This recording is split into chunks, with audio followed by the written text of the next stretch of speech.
office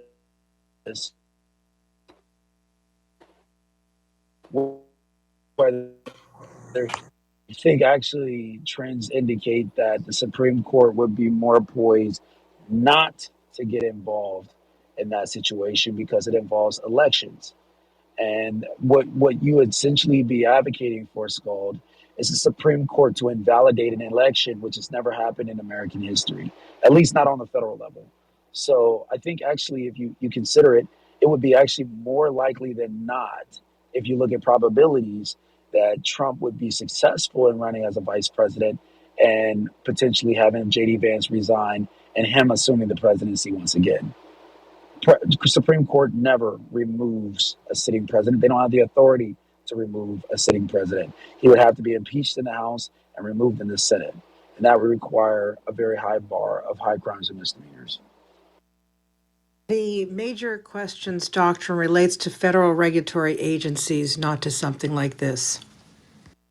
It's never been litigated, so I think again that comment is But it presumptuous. only has been used in federal regulatory, whether Congress has the right to do these things or whether regulatory agencies do. It's never been used to discuss a question of, this type. So I don't think that they would actually go there. What would happen in this Well, then I case think was then you would agree with me then, because that's exactly what I said. And when I no, no, no, no, no, no, no. reference I wouldn't agree major with you. questions doctrine, Here's what's going I to happen. suggested that the Supreme Court stays away from No.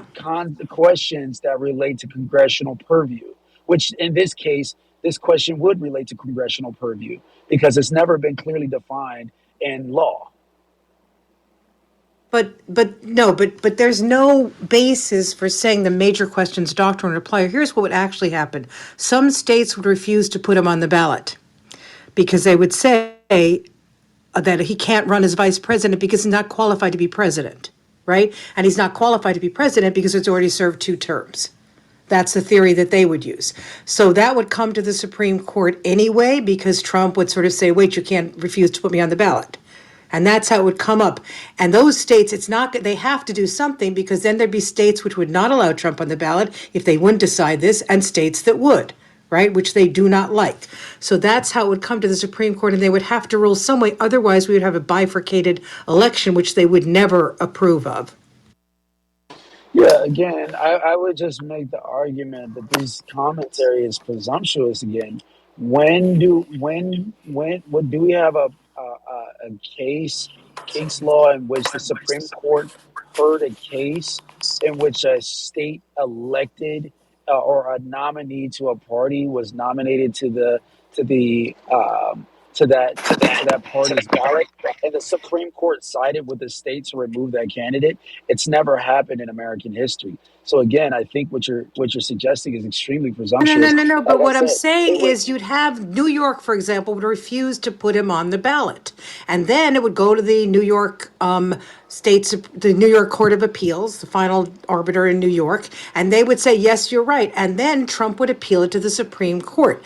And they would And the have to, Supreme Court, if the Supreme Court left it that way, if they didn't make any ruling, which is what you're but they sort of saying. wouldn't. But they wouldn't. That's not what I said. What I said was the Supreme Court very rarely opines on matters of electoral consequence, which means that if the state was attempting to invalidate the party's electoral nominating process, it's likely that the Supreme Court would intervene and stop such an action from the state. No, I mean, I that's think she's making the point. what I'm making Listen, the point is you'd have different rulings in different states. They would have to do something. They wouldn't just sort of say, New York, you can't do this, because that doesn't make any sense. They have to rule on the issue. And I disagree with you. I think they would rule on this issue. This is literally an issue of constitutional interpretation. Correct. It's there as you simple Correct. as go. I that. agree with This is you. not a I major agree with questions you. doctrine. It is not a political issue. It is a constitutional interpretation. I'm suggesting past the nominating process. I'm suggesting if it gets past the nominating process, it's not likely that the Supreme Court would disrupt such a nomination and election. What I'm suggesting is if we are going to litigate it on the decision of the state to remove the vice presidential nominee from the ballot. I'm suggesting that the Supreme Court, it's probable that they would stop such an action from the state to remove him Don't because of agree the with very you. I fact. think that's ridiculous. They would not, they would Are you sit there and they kidding would, me? We're talking because about us. We're talking about a here's what would happen. contextualist. Hold on, TC, Tira. you just don't Hold on, Tira. understand. You're Hold making on, this up. You Tira. thought major No, no, no, no, questions no. dealt with Hold this. on. Hold on. You're not on You're Grok, so you're you don't know what you're you're you're talking about. you're talking about a contextualist court, and you're making the argument that they would intervene in a constitutional question where the states would invalidate the Okay. will of the people that You nominated them don't to the listen. ballot. I'm going to say it one more time You're and then I'm talking going to about a stop. contextualist I am going to court, say it one more time and not a then I'm going to liberal stop court. because you don't know what you're talking about. Clearly, What you would don't know what happen you're is the talking New about. York Court of Appeals would basically say, Donald Trump, this is unconstitutional for him to be placed on the ballot. They would, so our state constitution will not allow that, etc. So this would become a constitutional issue that would go before the Supreme Court. They're not just going to say, oh, you can't make that decision. They have to give a reason, and there will be many states, and they're not just going to sort of say, "Oh, well, it's just a no to you, but it's a yes to the other states." Not going to happen. They are going to have to rule on this. This is a constitutional interpretation. I disagree. I do not think what you're saying makes any sense at all, because what you're really saying is they would insist that the states put them on the ballot. That's what you're saying, Some and that's somebody So, somebody hey, Tira, somebody. Tira, we Hold have on. to Let me be say. clear. Let me We hold got on to one be clear. second. One second. One second. Hey, One second. Snarky, can I answer something really quick? Let me Snarky, can just I answer something really respond to quick? her Just really. Let me respond to her Now, really quickly. TC, I let think somebody else she. speak. Yeah, No, no, no, no. no, you're I no, just no, got no, a no, no, ignoring no, the no, quick. no, no, no. I I'm have a situation. gonna quick respond question. because No, Snarky, I want to help the conversation because I have a quick question, and I think that it down. may be a basis for the question that you ask. I just want to ask: is it constitutionally required for a president to choose a vice president in order to be elected? I don't think that it is. I don't think it's constitutionally required.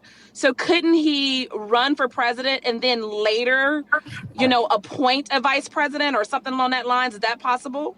No, it's based on the party guidelines. The parties are the ones that put forward their nominees. So according to party rules and party bylaws, the nomination at the the party convention, the nomination is of the presidential nominee and the vice presidential nominee. Unless there's some sort of circumnavigation of party rules, that's what would happen. The state doesn't get involved in nominations. They just get involved in who gets on the ballot. And if a party follows its own bylaws and nominates a president and a vice president, those people get on the ballot. Now, the state might make an argument and say they're not constitutionally allowed to be on the ballot. But again, this is why I disagree with Tara because Tara doesn't know what she's talking about. She needs her Metamucil. Okay. What happened in these cases is that the state would defer to constitutional rigor, constitutional purview. And the Supreme Court has original jurisdiction on determination of constitutional questions. And in this instance, if the Supreme Court, again, this is a contextualist court, Tira, if you don't know what that means, you can Google it.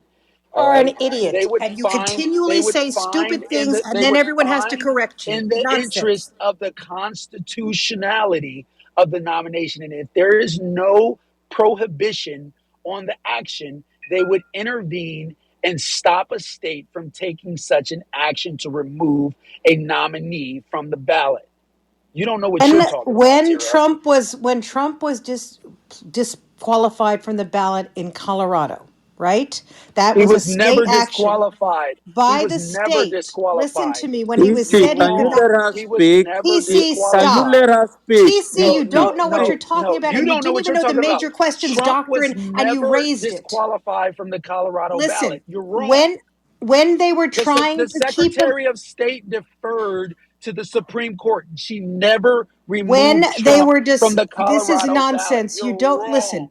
You don't Does know what you're anyone talking really about. believe with TC that what would happen is a state would say Donald Trump is not qualified to be vice president because he cannot be president, so we're not going to place him on a ballot, and the Supreme Court, without discussing the constitutionality of that decision, would say no, you can't do that. They would have to do this constitutionality of that particular decision in order to make their judgment. You just don't understand how it works. I'm sorry. You started off this conversation by raising major questions doctrine, which has nothing to do with this, and then you tried to punt and say, well, maybe they would sort of go there. Nonsense. experience. You do not know what you're talking about. You're doing like, I don't know what you're doing to try and figure out things, but I'm you not going don't to read the engage in a cases and personal you do attack. not know the Clearly, you're law, and that's interested in enough. doing I'm done. personal You're attacks. really, this is Thank you. I'm ridiculous. glad you're done. No, Go you get are your ridiculous. And the Metamucil. fact that Go people get are your listening to you as if you know what you're Metamucil. talking about when you do not is Go get crazy. your Metamucil. Go get your Metamucil.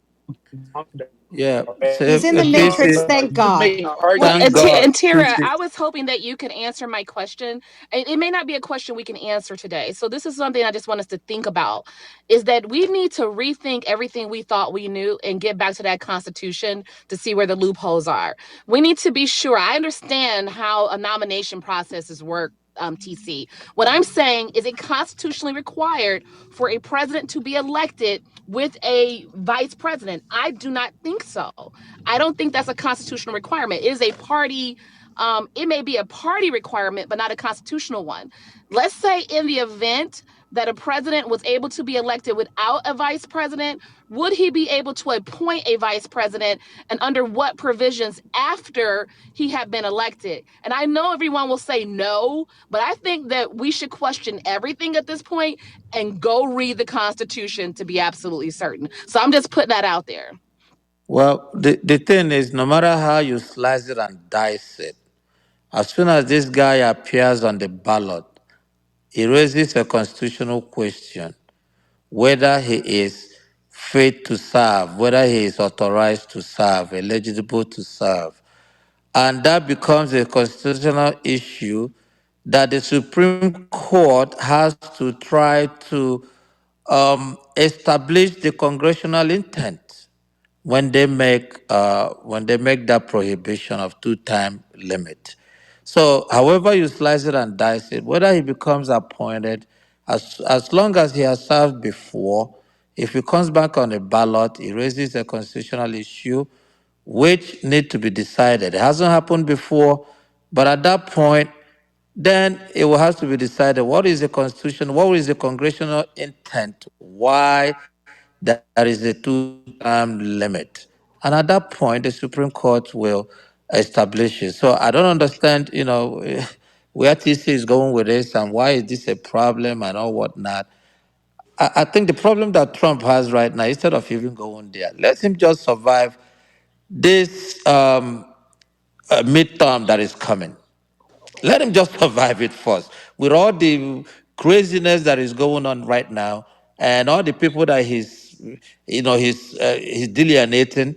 Okay, the MAGA is not going to get him reelected. Only the MAGA vote is not going to get him reelected. I don't know if he gets most of the blacks. Don't even know if he gets half of the Spanish anymore. So with all the people that he has disenfranchised, all the people that have lost their job, all the people that now waking up to the madness, where is he even going?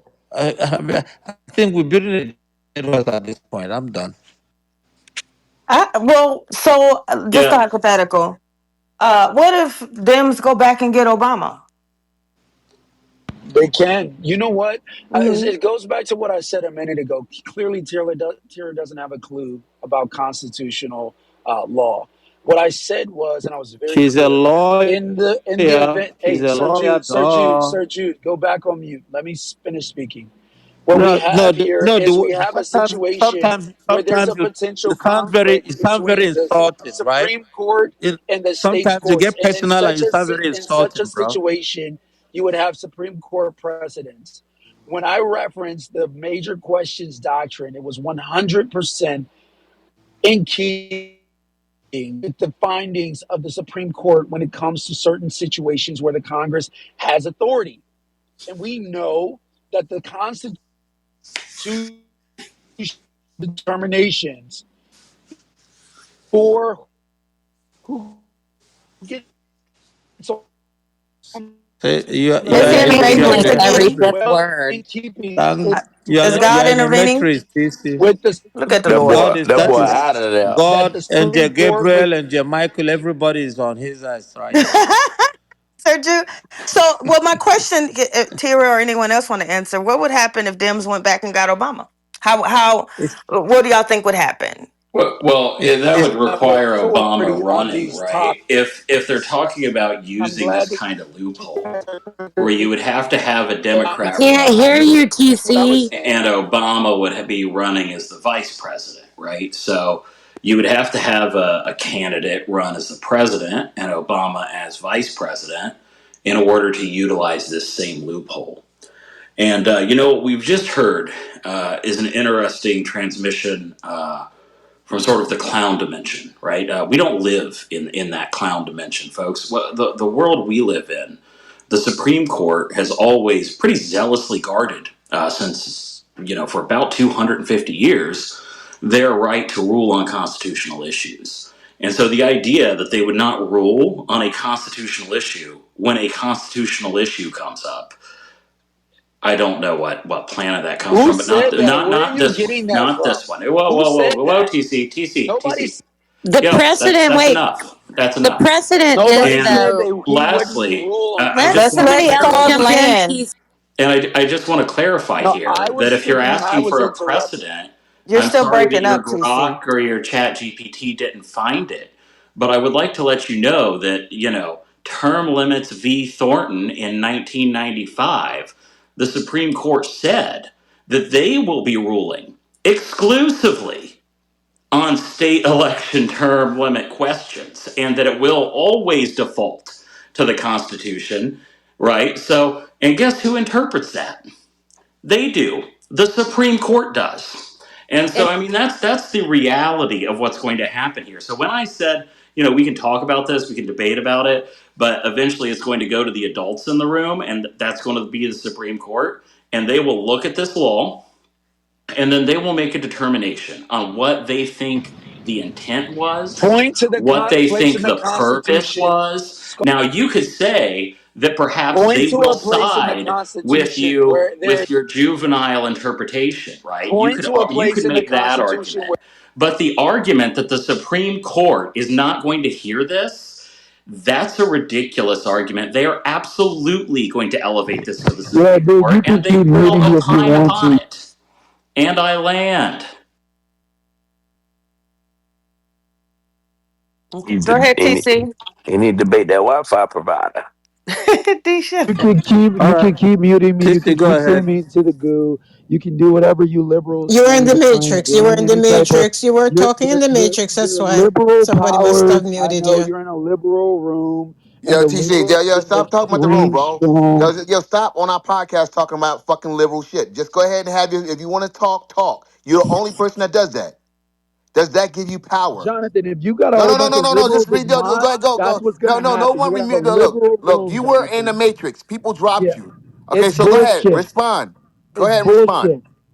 You've got a bunch of liberal No, but go mods, ahead and and they respond. want Go to ahead run the and Eight people respond. conversation. They told don't you, want but you to couldn't Go hear advance. it. ahead and respond. You couldn't. You were in the matrix. Go ahead and respond. What I said a minute ago was 100% clear. He can't point to one place in the Constitution where this is not allowed. I don't even know why we're debating this with such fucking passion because it's not even a real fucking thing. It's just a fucking hypothetical. Well, what was So, defined when the precedent changed like 70 something years ago after World War II? How if is it Congress defined? made a law that they created term limits on the executive that limited the president to 2 terms, but it did not opine on whether a president, after serving 2 terms, could serve as vice president because the Didn't make a vice law. This is a constitutional president is amendment. not Congress, elected, he's appointed, there is a and he's constitutional nominated. amendment. It's not a law. What? Tia doesn't even know what the hell she's Congress made talking a law. about. This is a constitutional amendment. Excuse me, Surely you is don't even not know what you're talking debatable. about. It's That's not, out that's there not, I what didn't even happened. Aren't we refute that. talking about the 22nd Amendment, which limits the president to be elected to two current It's a terms of law. office? What are Yeah, you post talking after about? FDR, That the It's is a rules that happened. constitutional amendment. it's That's the not the same same as a thing. It's law. a law. What are you talking about? It's a difference without a distinction. It's a law. It's Are the you Constitution. senile? It's not, listen, I'm saying it's the Constitution. I don't understand why you keep saying it's a law. It's the Constitution. It's the same thing. The Constitutions are Constitution is the law. What's wrong with you? in one sense, yes, but the way you're describing it, it's Congress made a law, you know? Yeah, and what happened to the rest of the liberal mods to mute Tira when she talked over me when I was speaking? Oh, How now about you're that? whining again. Stop the She's whining and just Tira, debate the Tira points. You're always doesn't whining. even know what she's talking about. That is I not I, true. I, You, I, on I the I other stand on my hand, That point. don't is know what you're fact, talking You Congressman Amendments can't can Tara. be point to laws anywhere in the depending on the law context. where In the the U.S. Constitution Constitution, allows for amendments there are to be any legal intervention changes from or the states. additions to the Hold on, Constitution. hold on, Hey, or hey guys, one mic at a hold time. on, Aura. TC, You your can't mic is point to is any muffled. indication in the Constitution. TC, your mic is muffled. Can you? I don't know why, but it's muffled. No, I'm still talking. I'm talking. You can Kisses Your hear it me. when he okay. You talks. can hear me. And you guys are trying these liberal tactics Okay, to try TC, and this is silence me. I know real, what and you're you Thought you know doing. I thought Oh you was my can't good. You guys god. really Stop didn't wait to bitching hear see. what and I'm talk saying. about the fucking We're content, in the middle man. of a podcast, bro. Like I'm this is Yeah, not you're even really like low, that. TC. We were This is about to go real. into like a nice little debate about precedent 75 years ago getting set and what it means, Let's have the what debate. happened. Let's talk about it. So listen, the reason why the constitutional amendments are not the same as laws, although they become part of like what I'd call the legal framework, is because you can't just have Congress change an amendment, right? It would have to be, you'd have to have a constitutional convention to change the amendment. It'd have to be voted on, et cetera. So that's sort of the difference. They do become part of, all I can describe as a legal framework, right? They are interpreted, but they're not the same as laws because you can't have Congress just pass a change to them. That's all I meant, okay? Now, by the way, Scald, if you're still here, I think the court, I'm not 100% sure how the court would rule on this, to be perfectly honest. It is a sort of loophole, but, technically it says elected. It doesn't say that he can't succeed as vice president to the office. So I think this would be I mean, I hope to God it doesn't happen, but I think it would be a very interesting discussion of whether the actual strict word, and we do have a lot of strict constructionists on the Supreme Court, is what they meant, or what all of us believe, which is that they didn't want a person to serve more than two terms, basically, unless they had been in office for like 2 years before they got the second term. And I think, it would be a question of whether it's the strict letter of what it says or what the meaning was behind it. And that would be the constitutional discussion that they would be having in the Supreme Court. Thanks. So Tira is wrong once again. I don't even know how she ever became a lawyer. She's wrong on a consistent basis. That is Why not do the you have only to be so method to personal overturn an and so? amendment to the Constitution. Excuse me.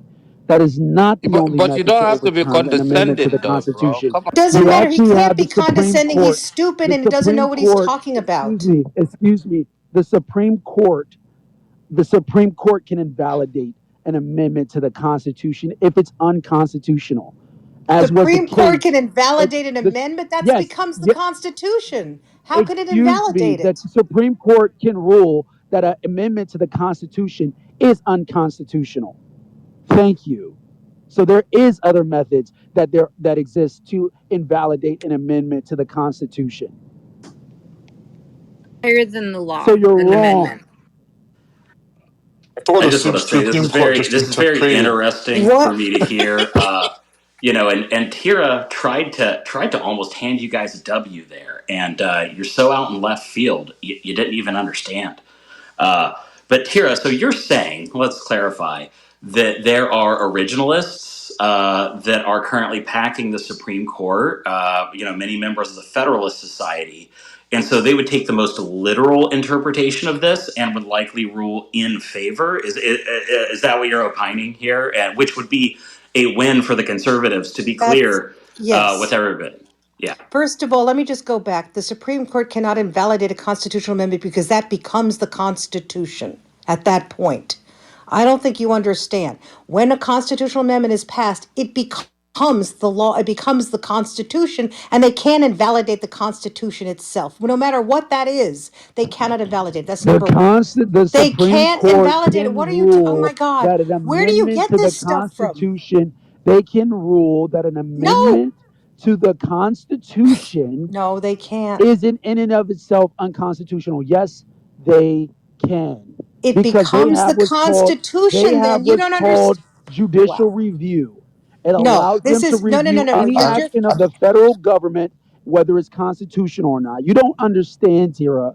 So I suggest you say An it would be amendment to the it, an Constitution, it amendment to the becomes the Constitution Constitution. can Becomes be the ruled. Constitution. They can't invalidate the Constitution. Look, It is an this is just amendment silly. I don't know where inconsistent you with come the up with this crazy Constitution. stuff. You can Now, make an as to what argument. Scald was You can saying, make an TC, be argument quiet. that You're the just silly. You're just Constitution a silly itself person. You don't know what you're it, talking about. it, it As to what controls Scald was whether an saying, yes, amendment to I the think we Constitution is have. valid or not. TC, And the stop. Just Supreme stop. You Court do has not know what you're review talking on that about. Stop. determination. You don't know what you're Stop. talking about. No, you don't know. You're Clearly, not a you're lawyer. You never confused. trained in it. You read some grok shit and you think you know what you're talking about and you There's no don't. grok shit. I'm You driving. What were the fuck are you basically talking wrong about? about the major doctrine stuff. Then you I tried to was right pivot. about the You were major wrong. doctrines You've been doctrine. wrong in this I whole was entire right about the conversation. major And you questions keep trying doctrine. to bring up things. And you I clearly said to don't you, understand you what you're said talking Congress about. can pass a law. Congress passed the law that was the 22nd Amendment. That's what you said. That's And I essentially pointed what out it that the is. It amendment is a is not the law. It law is the because law you of the cannot. land. Just because you want Oh, to the make a law of the distinction land. Now, You're you where see there's no difference overgeneralizing and doesn't being invalidate what I said. conflating. Don't Allie, hate her for being we specific Allie, and we're accurate. still recording, babe. Listen, I was being specific. He said Congress can pass a law that's the Congress passed a law that was this not allowing the president to get elected more than twice, right? I said no, that's not the way it worked. It's the amendment, and then he says, "Well, an amendment is a law," and I said no because it's part of the legal framework, but it's not a law. It cannot be changed just by Congress revising it. Stuff like that. I'm very technical about these things. TC is once again, he started off with major questions. He was wrong about that.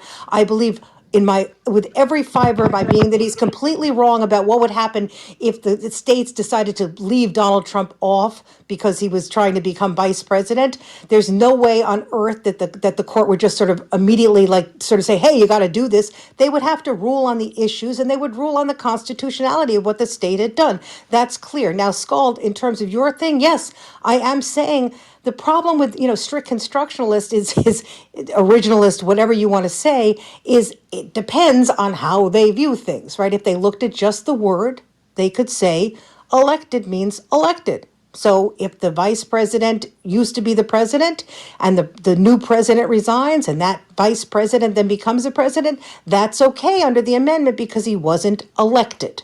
It's possible to me. That would be the very strict meaning of that amendment.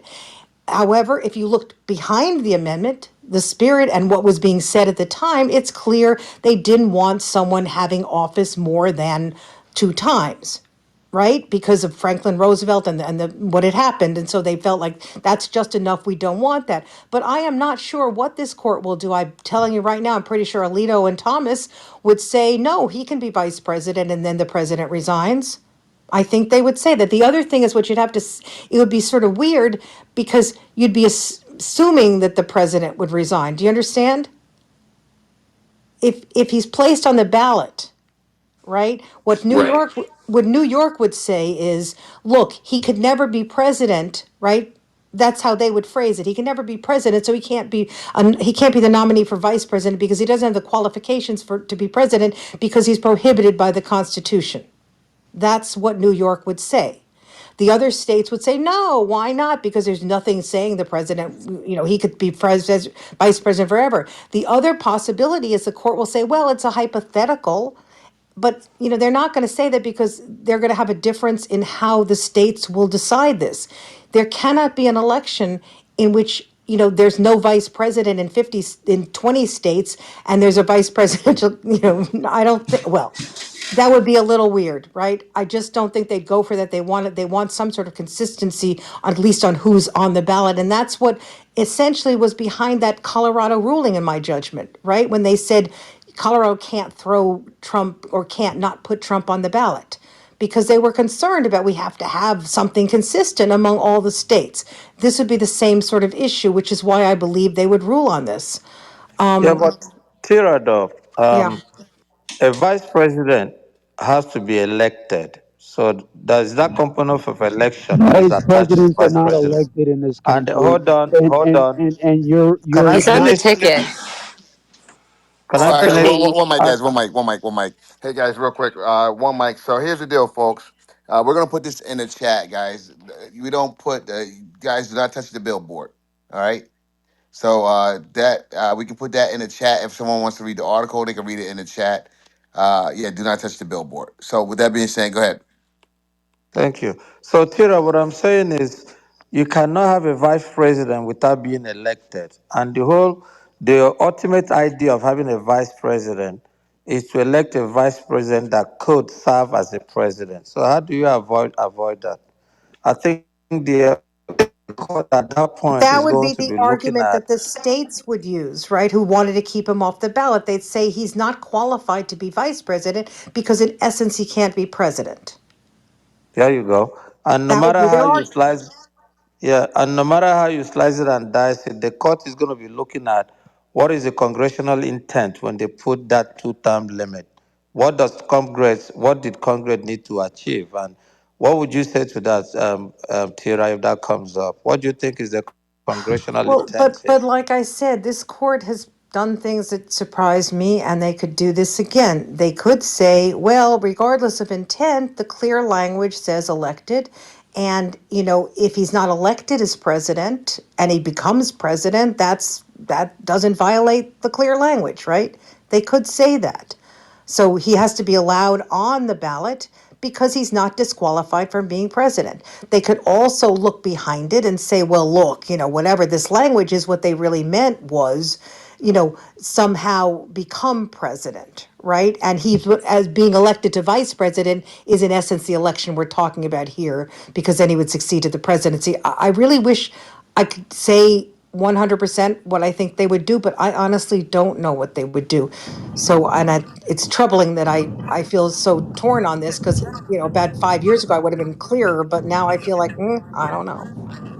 There's a proverb that says a double-minded man is unstable in all his ways. There's no better personification of an unstable and divided man than Tira, because she literally just said Tira on is this not a stage man. that she literally Weren't clearly you a Democrat she a couple years lacks the ago? Really, characteristics bro? of What? manhood. I think a So Democrat. didn't Hey, can we move on? I Yeah, like yeah. that meta commentary sometimes. Thanks, Damn, chat. Judy. excuse me. You guys keep muting me. That's some Zoom out bullshit. You sometimes. guys keep muting me, and it's bullshit. You liberal left ideologues that can't get out of your own way. And you know what? You ought to be ashamed of yourselves. You look yourselves in the mirror and you see a loser on a daily TC, basis. And so now you feel seriously, like you TC. have the need to mute me Hey, because shut you it. TC, your mic's just really seems muffled tonight, not as crisp and clear as got usual. no fucking standing on a stage when I'm talking. So you're going to mute. What is Do he what the talking hell you What about? is do. Yeah, wrong with nobody, you? You, You I you don't okay? know guys are what's wrong. losers, He's got a and you keep problem. So, Someone So, he needs so to muting me. Tara. You keep yeah. muting me So when when I'm you say talking. that you're like you would have been able to say that with some certainty a couple of years ago, and now there's some uncertainty. Why is there a change now for you? No, Well, you guys are not the gonna keep muting constitution of me. the I'm gonna court has talk, and you changed. guys are not gonna mute. It's now much more conservative.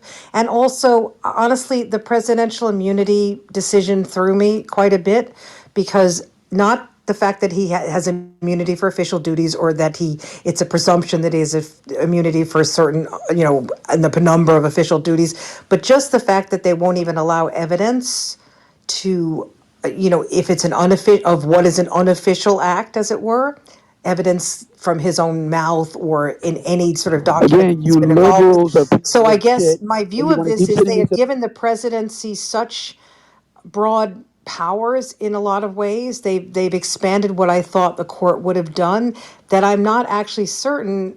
This one is a wild card, right? And then we have two Judy, judges, Alito and Thomas, honestly, they're literally gonna, stop I muting. can guarantee you that they would be fine with it. I just don't know what the other three conservatives will feel about this. I really don't. And I feel like, before it, maybe Amy Coney Barrett, who is maybe less doctrinal than some of the others, before she was elected, I sort of felt more confident about the court, but it's like not elected, before she was appointed. Now I don't know. I mean, I feel like they could go either way. I can't, even birthright citizenship, I could swear it's unconstitutional what Trump has done, and I still believe they will hold it unconstitutional, but I'm not as sure as I would have thought I would have been. I don't know. Tara, thanks for giving your opinions on Thanks, that Tara. and where you think they fall currently. Especially with your You guys background are and your all a bunch knowledge, of losers. it's very much appreciated. No, I mean So it's thanks for just an that. opinion. Everybody has their own opinion, and mine is no, in that respect, is no better than anyone else's. I can tell you the arguments I think would be made. We all, but everyone can. What does the word elected mean? What was the point of it? What did they mean? All that sort of stuff. I just can't read the minds of the justices anymore, or Yeah, not yeah. that I ever could. We But gotta take it literal though. I mean, if this is a loophole that is, there that has not been closed in, our constitutional system, then it is a loophole that can be exploited, and we won't know exactly what the courts will rule yeah, until it absolutely and happens. This and is a loophole. Carlos, I think someone said it before on this stage. The genius of Donald Trump is that he has exploited every loophole in the Constitution, things that people never would have thought of before. Donald Trump is bringing to the court. And, he's succeeded in some cases and not in others, but he's literally shown us that the Constitution is filled with holes and filled with areas where, it hasn't been interpreted or it's not clear or things we would have never considered needed to be interpreted. And this would be another one. Who would have ever thought it? But it's possible. Once again, you guys are all losers and pieces of shit. What are You're you all talking about, TC? TC, we're trying to have a discussion. What's up with you? You got beat up or something today? I know you should take that pain elsewhere. He got to take that pain elsewhere. I mean, that's ridiculous. And what is he talking about? The Supreme Court can rule an amendment unconstitutional. It becomes a part of the Constitution. No, every that's All what they single I can last. do is rule said. an act other than constitutional. You eat your own shit for dinner. That's every single one of you. Grow up. What the hell are you talking Should about? somebody should TC, maybe you're out TC of just pocket, my friend. need to Bro, take a break tonight because Hey guys, don't the bring him back things you up. see. Don't bring him back He up. should take a yeah, break. You yeah, can't be that's calling the people on stage a piece of Where's shit and you Jonathan? have him there. Maybe he's busy in the background, but I think No, TC it's probably okay. needs It's all But right. to. we Just can don't. pivot. Positive said, don't bring them Yeah, back just don't up. bring him back up. That's it. Jonathan doesn't need to be in here. Just don't bring Positive, him back running up. room, guys. The positive said, don't do it. That's whenever our positive speaks, that's what it is. That's right. That's right. Donald Trump, I got to give it to him because he is finding all these damn loopholes. I mean, to be honest with you, I think he played video games growing up because nobody finds loopholes like this guy. They didn't have video games when he was growing up, Not the Carlos. video gram. They Hot had damn. board games, but not video games. Right? Well, I guess he Anybody paid else attention. think of Galaga? He got the cheat Oh code, I'll my tell you that. God. He cheat code. Don't I forget guess y'all Pong. didn't pay attention in history classes.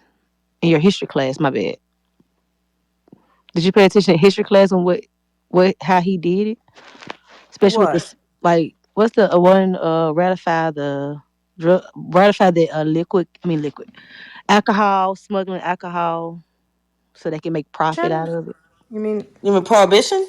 Yeah, that prohibition. He probably Hmm. paid attention to what goes on through that process, and he started doing it himself. That's all he did. Pay attention to what's in history and learn how to do it. Who is the he? Trump. Girl, that man don't know nothing. Well, Trump ain't oh gonna live. no, Trump ain't gonna oh live through a no. second term. Y'all bugging.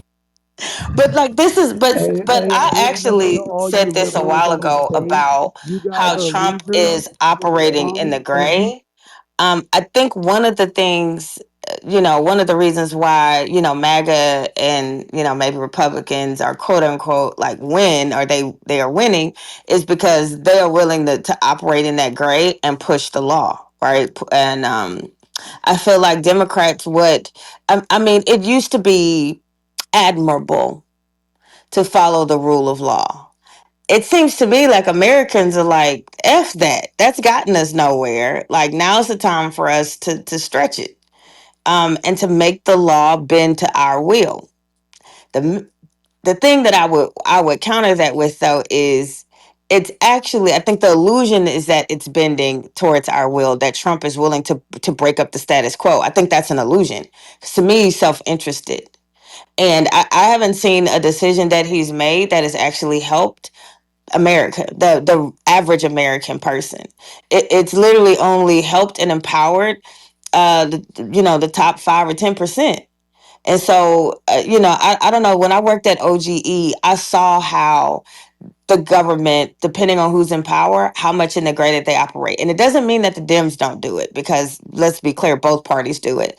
But what I saw was like in ethics law, the qualifier or what the law says is the appearance, right, of a conflict of interest. There only had to be an appearance of a conflict. The other side of that, though, is OGE.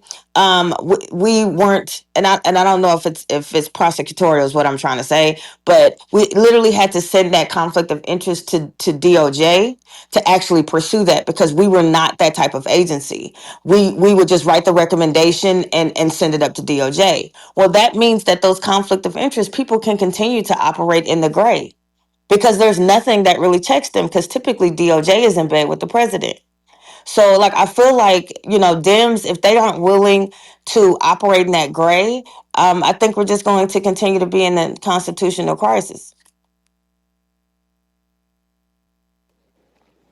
Hey, Chad, Yeah, but the Democrats like do you agree that our economy won't change? I mean, this is going to be a slow recovery period. It's not going to be fast.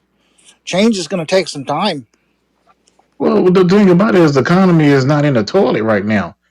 I mean, the only way it gets in the toilet is Donald Trump takes it there. And listening to certain individuals telling us that we're headed for a recession, we're headed for hard times, we're not there yet. So You why are don't we going think to those? allow You him to don't, take us to hard Carlos? You times? don't. Because, Oh, I'm sorry, huh? Carlos. You don't think those tariffs are going to affect our economy? Oh yeah, absolutely. I mean, what I'm saying is that you have individuals who are saying we're going to be headed for hard times, and they're saying that why not let him take us into those hard times, as if that is like just because they believe it's inevitable does not mean we give him the license to take us there. We're only going to go there by his actions. I agree. And the smart thing to be would have been to reinvest in the factories and the automotive industry here first before you instituted tariffs. You're trying to institute tariffs thinking that they're going to build the factories here to make their products. What if they go out of business due to the fact that nobody buys their product because of these tariffs? Well, like I said, he did it early because we're hemorrhaging money, a lot of money. It meant the one he's going to pass on the second is going to uh, reciprocate what, $1.2 trillion. He's going to try to balance that somehow. That's what reciprocate means. I don't know the impact of it, but I'm hoping it helps uh, get some of the money back. I don't know if it's going to Well, or not, but we'll What do you find out. mean? I don't understand what you mean by get some of the money back. Well, we're back. He doesn't understand how a tariff works, Kira. Could you go ahead and explain it? Tariff is money paid by the importer, right? It is not money paid, by the country itself that is exporting the good. So, what money, you see, look, Carlos said it. Basically, the assumption is if you put import tariffs on imports, then what will happen is that people will buy products made in America because the imported products become more expensive because the money that the importers pay is passed on to the consumer. Problem is there's a gap of time, and that time could be considerable to ramp up production in America. It could be you can't even do it. It's not immediate. You would need factories in place and things like that that we don't have and could not be brought online if they could even be brought online. It's not even clear, right? For years. So usually what's going to happen is the gap between that and ramping up American production so that it is too great. So what's going to happen is inflation will rise because products are going to be more expensive to Americans, and there are no alternatives here. Does that make sense, Scald? Am I right? I mean, that's the way I've always understood it. That's right. You're Right. perfect the So way I so can. we're going to have this gap of time, and when they say, "Oh, there's going to be pain for a while," that while could be his entire term. It's not going to be like, 5 months if Uh, assuming he keeps with these tariffs, right? yeah, Yeah. Now, one yeah. thing I'd like And to another bring. thing, there is no guarantee that the goods are going to be cheaper either. True, That's That's because a it. lot true. of the countries we're talking about, they have lower wages, etc. It could be more expensive anyway to buy the American product. And now, one thing I would like to bring up to support Scooby's point, though. I mean, you very accurately characterized tariffs. Historically, for the first give or take 100 years of America, we ran almost our entirety of our federal government off of tariffs that were enacted in the wake of the Revolutionary War. However, our federal government now is overseeing about 30 times that number of people. It's overseeing many times that number of land, right? You know, it's just simply much bigger. And while tariffs can and do generate income for their nation, if you think that the money we made off of tariffs, which is currently right now less than 5% of our total income, is going to replace, say, the 30 something percent or 40% we make off of income tax, I'm just going to say I don't know how that's possible without having astronomical tariffs to the point where people might just stop doing business with us, and I land. But that was also the time where we actually was a true economic power, where we actually were producing goods here for the American people, and we weren't solely depending on another country to actually produce products for us, right? So, Well, that's true. And we were a production economy all the way up through the 1950s and 60s. And now we are a service based economy. And one way that I heard another economist say this is not necessarily my view, but I heard another economist say this is that we're a service based economy. And right now, the only way the US government finances it is by printing more money because we're the world's reserve currency still. And so, because people still use our reserve currency, we are able to print more money to buy physical goods. And I agree that that's a problem. I agree with bringing jobs back. And I agree that that should be a priority. Under Biden, we had some of the fastest reindustrialization of America that we have seen since World War II. And I think Donald Trump leaning into that strength and wanting to continue it is great. I do think the tariffs are a little misguided. But I think on principle, like on balance, bringing back American jobs and trying to make us once again a country that produces and makes things, I like that idea. And I land. but that's also because of the illusion that we've operated under this model that our economy is actually what we think it is. But it is actually an 85% debt based economy, right? Where pretty much we go into debt to get the things that we basically want, like houses, cars, all those things, and we don't do the pay as you go model, right? And so our federal government has also adopted this particular mindset where it also borrows money and we pay the interest on that money, and it's really a debt that we never can get out. That's one of the secrets it is there that I don't think people really understand. $33 trillion isn't really $33 trillion. When you factor in future Medicare and Social Security, that's over 100 some $1 trillion. And Skull, do we have the means to ever pay that debt? Right. No, and we definitely need to take drastic action, and we need to do it quickly. And I think Scooby was making that point, which is good that we don't have a whole lot of time, and I do agree with that. I don't know if tariffs are necessarily the right tool to get this done. What I will say is that we have to grow our income, we have to grow our manufacturing base, and ideally, we keep our allies happy with us, so that way we can continue to have them use our currency as a reserve currency. And just so everybody understands what we're talking about here, say the Philippines buys something from Brazil. Well, guess what? That contract is probably denominated in American dollars, not Filipino or Brazilian monetary systems. So we are still sort of the currency for a lot of international trade. And so to facilitate these kind of relationships, these kind of deals, it requires pretty much every country on earth to have a stockpile of American dollars. And guess where you get American dollars from?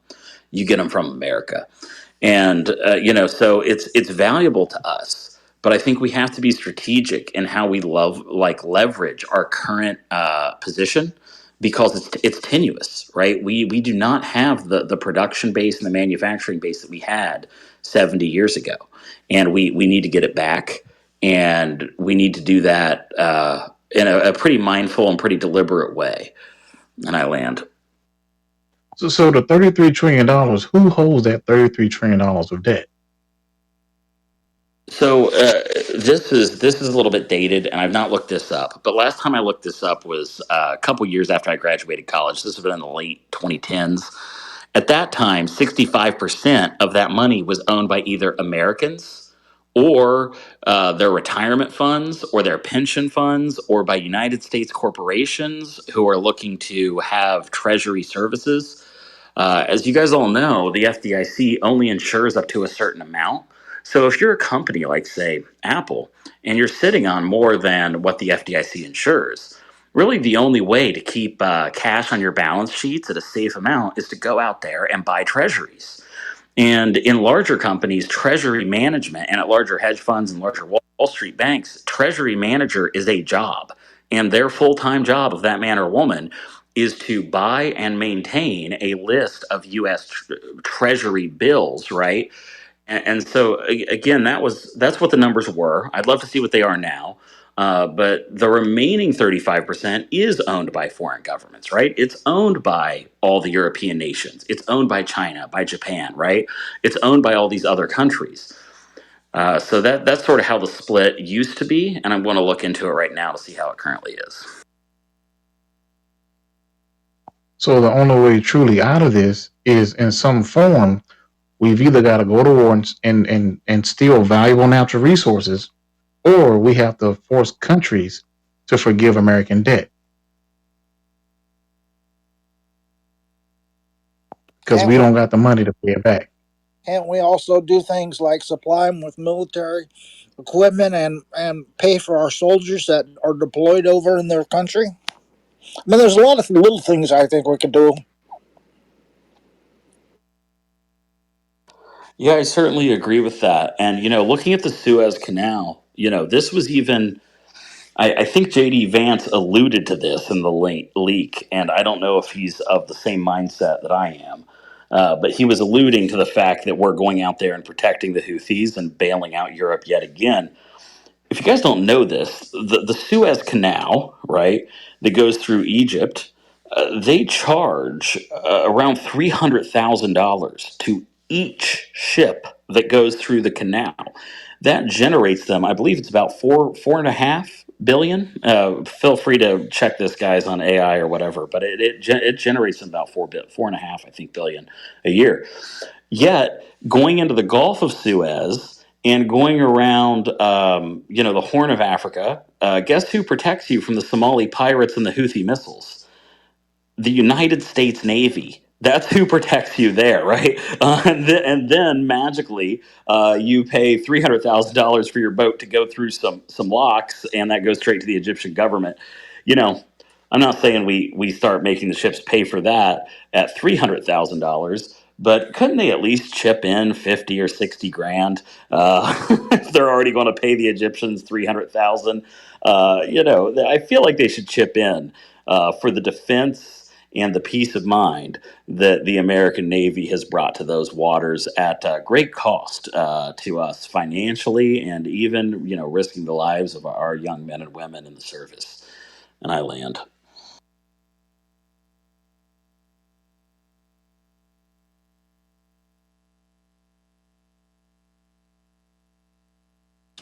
Hey, thank you, Skull, for getting my back. Sometimes I don't get in detail enough. I'm pretty broad when I speak. So, help. Thanks for helping me clarify a little bit.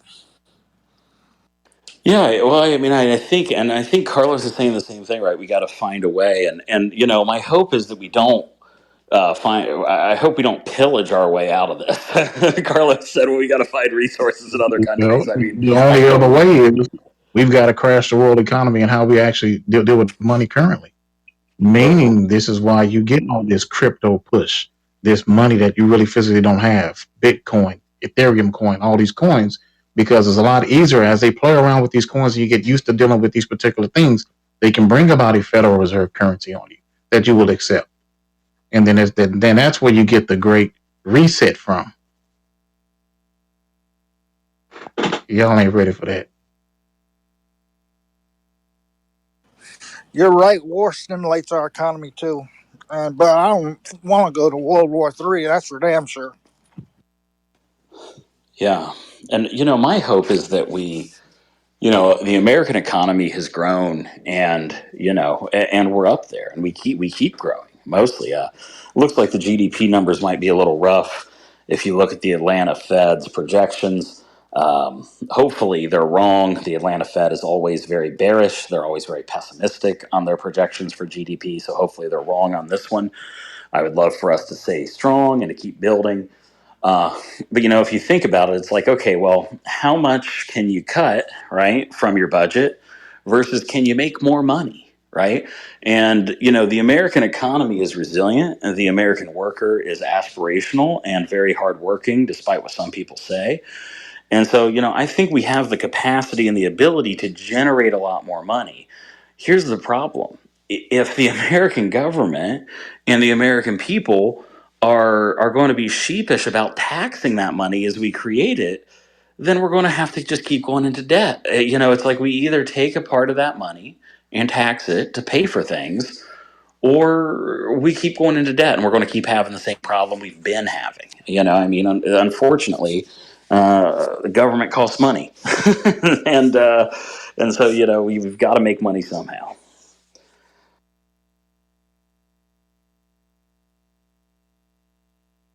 I just hate the fact that I'm 60. I don't want to really leave my daughter, a big debt, national debt like this. I just feel like it's wrong. I mean, you didn't do it, Scoop. No, You we didn't did do it. it.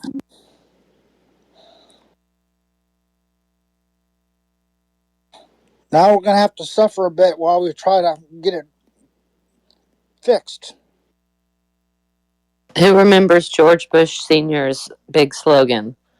Read my lips. Dot, dot, dot. No more new taxes, right? There Yeah, you go. Somebody I knew would get it. and that didn't last for very long, Allie. What was he? Less than a year into his term, there were new taxes. So certainly, there is one idea. Everybody likes the idea of tax cuts in theory, and in practice, they just don't make sense for the national balance sheet or the budget. Or the kind of government we've gotten used to living with and working with. So, it comes down to either, we really have to change our idea of what government's going to be, which I don't think Americans want. I think they want reforms, right? I think they want reasonable reforms that reduce spending and allow our government to be strong. But I could be wrong there. Well, you would agree, right? They probably would take billionaire citizens in exchange for lower taxes. Yeah, before Reagan came in, Reagan was an actor, by the way, if you guys didn't know that. He has a degree in theater. Western. Yes, yes, before he became president. So when you listen to him on economics, keep that in mind, folks. But He's Reagan a did do cowboy. he did do some good things. Actually, some of his many automakers are already coming here, but his protectionist tariffs did push the remaining foreign automakers to build plants here, which ultimately created a lot of very high-paying and very resilient American jobs. But he also had this idea of trickle-down economics, and trickle-down economics is not a new idea. However, it was a new idea when Reagan called it trickle down. Before Reagan called it trickle down, economists used to refer to that as oat and sparrow. And what oat and sparrow meant was if you feed a horse enough oats, the sparrows will be able to pick the oats undigested out of the horse shit. I thought that So that that's kind of what he thought, and it was the other side that started the trickle down economics thing. And that was an insult on the other side, I think. And what's that James Carver book? Is the economy stupid? When was that? Oh gosh, that was a while ago. Yeah, yeah. But yeah, just talking about how Americans vote on economic issues, and they certainly do. They come out. They come out pretty heavily in support of economic issues. No more stimulus checks either.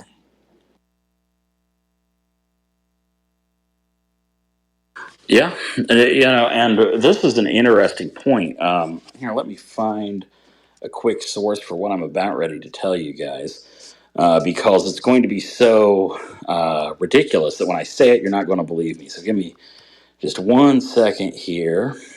Here it Scooby, is. that feels a little harsh. During COVID, there were some people that really did need that extra bump, and it didn't help much, but it helped a little. And COVID was kind of wild. There's a lot Yes. of people that took advantage of it too. So here's the source. It's called zombie companies. Now, when I first heard about this term, I was finishing up my degree, and it was right after the '07, '08 meltdown. And TARP had happened. We had bailed out all kinds of banks and automakers. We bailed out. We were just throwing money out. And this new term came called zombie companies, which were companies that, if you look closely at their balance sheet, their burn rate of cash was higher than their cash flow value, which is okay for a short period of time. But if that company does not grow into their cash burn, right, if they don't start making more money, then eventually it would go bankrupt, right? Wrong. We now live in an era of zombie companies where there are large companies that literally just live bailout to bailout. And so, because they employ so many Americans and are also responsible for so many Americans' health care, these companies are able to basically sort of shake down the government for subsidies. And so, what you have is you have bad business models, bad business practices, a lack of innovation, and, eventually America will, and in some areas already is, being passed by economies that allow more innovative practices. That was always us. America was always the innovators. We were always the shining city on the hill, folks. But now that we are starting to bail out these companies over and over again, and we just saw it again with the PPP loans, another bailout, we're keeping alive businesses that, if we allowed them to truly compete, right, in the free market, they'd be out of business. And you would say, oh, well, what will happen to all those jobs? Well, I want to let you all know that the rates of entrepreneurship in America are higher than most other countries. And other people, I promise you, would have made other businesses to fill that space. And I land. Well, I have a question for you, but I don't know if people want to pivot away from economics. Go for it. Anyone? Okay, here's the questions called. All right, so I hear what you're talking about. I'm thinking about people that own homes or leveraged appraisals, all kinds of stuff. Just, feeds inflated home prices, right? And the bank is the one that bears down and wins, right? When that goes south. But they get bailed out, right? If they're losing. And then you've got China, and we owe all this money to China. And it's like, okay, is America growing like 100% every 10 years like a house? Maybe not. But then why doesn't China bear down? And then if I see that, our people, what was it, went over to Taiwan or somewhere close to it. And, it's got to be about that, right?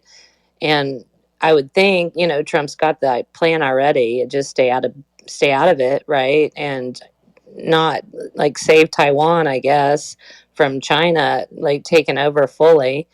But like maybe part of the reason why it serves Trump to you know be an isolationist, so to speak, or whatever, not waste money on war, all kinds of different reasons, right? But if he doesn't do anything and China does what it does without pushback from us because we're focused on Iran maybe or whatever else with Israel, like then it serves us to like stay out of it. If we owe them a bunch of money and there's something they can do, like call those loans due, they can't like do that, right? But it's like we're growing, or but the debt's going, yeah, whatever, we're not balancing the budget, there's issues. So the question is, why doesn't China, let's just say Trump decided, okay, we're fighting for Taiwan and there's some kind of big battle between China and America in the ocean, doesn't seem likely, right? But um, if we pushed back, don't you think China would just say, excuse me, here's all the debt you are in debt. You're in debt to us, so back up. And Trump would bend at the knee. Well, let's talk about a weapon that he has in his back pocket. And this was first told to me by somebody. gosh, almost 2 decades ago. And she had been an economist for many, many decades. And she first laid this plan out to me over lunch, and I said, that's like the economic equivalent of an atomic bomb. But then later I went and looked in on it, and actually, from a monetary perspective, it would actually be more damaging than an atomic bomb. And that's this: a strategic default on debt. And countries have done this before. America notably hasn't, right? We have not defaulted on any of our debts in 200 and, well, we're almost 250, folks. Our birthday's coming up next year. And we've not defaulted on anything. However, other countries have done this tactic, and I would love to hear what people think about this, which is a strategic default on debt, where we say, hey, China, fuck you. And then we just write off all their debt. And oh my God, the devastation. China is already teetering on the edge of a $51 trillion housing bubble. If we did something like that, I think it would push them over the edge after COVID. I think it would cause their economy to collapse. Now, other countries would trust us a lot less if we did this, folks. That's the other side of this coin, and it might endanger our status as a global currency. But do you think it's all right to use a strategic debt default as a weapon, or as a way to reduce our budget? I'd love to hear opinions. You just said something before that China, if China could, we could just forget our debt to China or something like that. I mean, the U.S. Did you? Is that what you said? Yeah, so this has actually So, happened before, couldn't they and just come and take it like how Mr. Trump likes to go take his stuff? Couldn't they just come and say, take what you have then, since you owe them so much money? what, are they going to go to war with us? See, this is what That's happened in right, '98. Russia right. did this to Brazil. Uh, Russia had was investing in a lot of Brazilian bonds, and Brazil had propped up Russia. And then Russia said, "Hey, Brazil, we're not paying you back. And if you got a problem with it, check out our nuclear arsenal." And that was sort of the end of it, and it screwed Brazil over for an entire decade. I don't even know why they talk to each other, to be honest, but it happened already once. Yeah, we ain't letting them have Taiwan. I don't think we're watching that, and Africa too. What's happening in Africa? In Keep Africa, keep it on point. What was the question that you Well, asked after that? Sorry, well, the new point was I'm what's talking to Scald. He asked a question to the Oh room. well, I was just thinking, do we think that America would do this? Right, we've got a I much think more aggressive foreign policy. I mean, we're talking about invading Greenland or whatever. I don't even know what we're talking about. Right, we're talking about putting troops in Panama. I mean, do you think that this administration would be willing to do that? Right, to use a weapon like that, and a strategic default of debt. I think you would risk going to war and likely weirdly, oddly losing.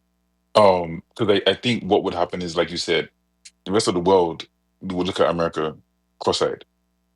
And the minute that they take that stance, I think the rest of the world, like, you would almost end everything, including NATO, everything, right? So people will be scrambling to figure out who is that cornerstone in the economy that they do look to and do that does stand as a center, right?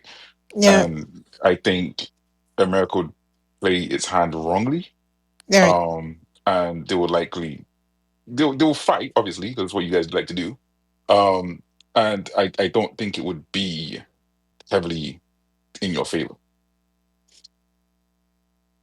And I think also because if you isolate yourself, then you don't have, because normally Americans fight, they have allies to fight with in recent times. So you would be standing alone, right? no, there's no way. We still we still do a lot of integration with foreign countries. We train with them regularly. At least we did when I was in, and even after I left, they still train. Well, there was an article like a week ago, that we weren't going to be doing any more military drills in Europe. What do you think of that, Scooby? Well, man, we tear up land and we ruin things when we're over there. Because our equipment's big. I understand why, and People don't like us over there if we don't need to be there. You know, every country you go to, you go to Korea, for example, they protest regularly at the fence line. People don't like you invading on their property or their soil. You know what I'm saying? So generally, they don't like occupation in their country. Well, Scooby, that's the point I was making. When you were there, you say you tear up things, but the dynamics have changed, right? It's a paradigm shift now. America is more now of an isolationist, meaning that they don't care about friends. They're moving out of international agreements. So it's not like when you fought. You fought what, like 10, 20 years ago? Yeah, but I got out in 2010, and that's when we ended the war. But I'm pretty. I still have soldiers that are involved in the military, and I talk to them regularly. I mean, I got a lot of friends still active. Uh, Go ahead and say what you got to say. No, I'm just saying that like the paradigm has shifted. What obtained last year December doesn't obtain March 30, Yeah, I would say 2025. yeah, I would say we're more isolationist than we used to be, uh, and I My think point that's is, you would need allies to fight with you. And like in the Iran war, you think the rest of the world will want to fight with the United States at this point, at this juncture, based on everything that's going on right now, what we see in paper, even the secret messages that were, like were disparaging the Europeans and everything like that. Do you think that there's a still like and trust that countries are going to want to fight with you right now if you decide you're going to, renege on a transaction with China? You go to war with China. You think the rest of the world is going to want to come and fight with the United States to protect you guys now? It doesn't make well, sense to me. people are going to take sides. They're not going to be able to sit on the sideline. They're going to have to pick a side. I mean, that's the reality. I think of what's going to happen. You're not going to be able to sit on sidelines and just watch a war. You're going to be involved in it.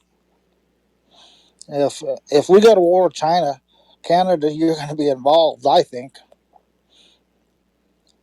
whether they are going through your land or using it, I think. I mean, it's going to be a world war. So I don't know how it'll turn out. Actually, Oh, so Yvonne, as a Canadian, what's the attitude like up there? I know things were a little dicey when we kept calling Trudeau Governor Trudeau and saying you were going to be our 51st state. But recently, Trump has reaffirmed Canada's sovereignty. What's the attitude up there like? Some of my friends in Canada have said that American products aren't back on the shelves, Oh and my they God, don't. they hate your guts now over here, man. They don't, they don't have Okay. anything to do with the United States at all. If they could, they wouldn't. I'm telling you, I'm not talking about the government right now. I'm talking about the people. Because the government has to do what it has to do, right? It has to still maintain relationships. And I think Mark Carney wants to kind of maintain a relationship where they know that they're not going to have free trade. Well, NAFTA, USMC was free trade, right? Apart to a certain quota, right?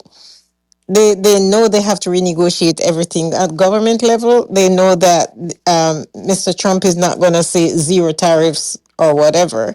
But the people themselves, there's such an anti-US sentiment in Canada right now, guys. It's not like if you come here, they're gonna kill you, but there's just a real anti-American sentiment, meaning that nobody wants to spend their money there. People are not coming. They don't want to go. I just read something in the paper today where there's a university in Quebec that is warning its lecturers and its speakers not to, go to the United States because I think there was a speaker that was supposed to come there into New York to have a talk, and it was supposed to be about, how they treat, people in. It had something to do with aid, and the lady was told that she shouldn't come again because that topic they don't want to talk about any topics on aid. The university is warning. I just got the email early tonight warning its lecturers not to come to the United States, or if they're coming there, to be very careful. So there's a sentiment. I do Uh, hope that there is an attitude of within people to separate the people of the United States from the government and vice versa. But you We the see, people. yeah, but the thing is that the people see the people as the government, right? When they're talking about wars and stuff like that in Palestine, they talk about the Palestinians, they talk about the Israelis, they talk about the Americans. So when people are upset, they it's hard for them to separate the people from the government. I mean, you on that side can say that, but I can see why people, the guys who are losing their jobs because they work at the Ford factory, they see your government as a people. So you have to understand that too, right? No, because I'm able to separate other countries from their people and their government.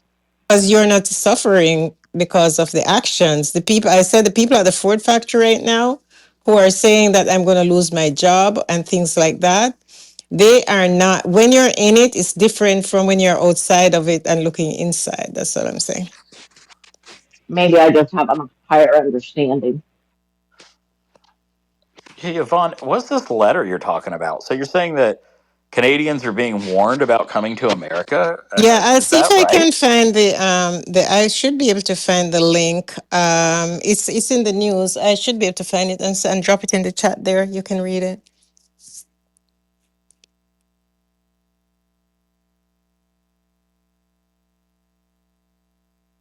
So go ahead, let me go grab it, and I put it in the chat. You can read it. It's the university that is warning the people about coming to the United States. How do my fellow Americans feel about being a country that that other governments are warning people about? How do we feel about that, folks? I'd To love to hear me, from some others.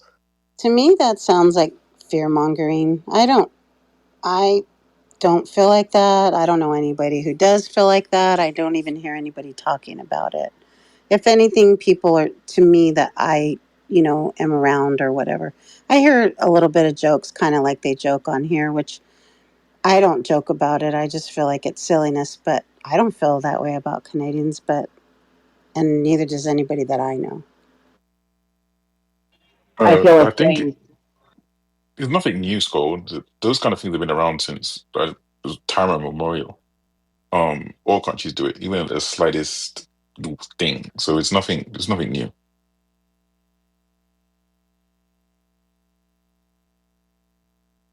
I mean, I know that other we always get like warnings from other countries, yet I have friends who travel there and they're like they didn't see any big deal about it. So who knows?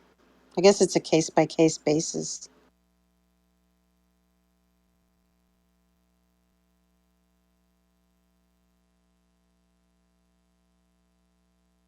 Oh, we have breaking news here, folks. The Wisconsin Court of Appeals has ruled that they will not stop the Musk from distributing $1 million to what? This is crazy. So, if you didn't know, Musk has said that he is going to do $1 million payments to voters because he wants them to elect a court that is more favorable to the Doge and the administration. And the Wisconsin Appeals Court said that they're not going to stop him. He's allowed to pay voters money to go vote. Uh, that's crazy, right? I mean, it's just like literally buying votes. This shit used to be illegal. This is ridiculous.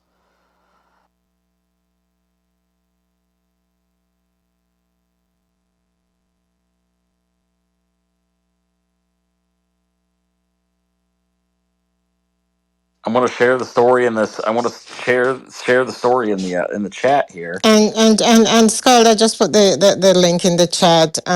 So it's not like people around you. That's what I was saying. It is not me. It's the university. Like it's a sentiment. So I put the link in the chat.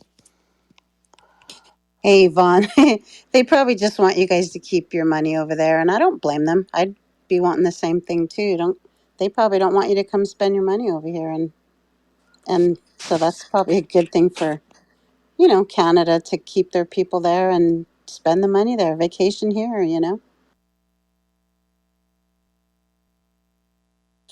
Sometimes you just got to clean your own house. And I think that's what we're doing.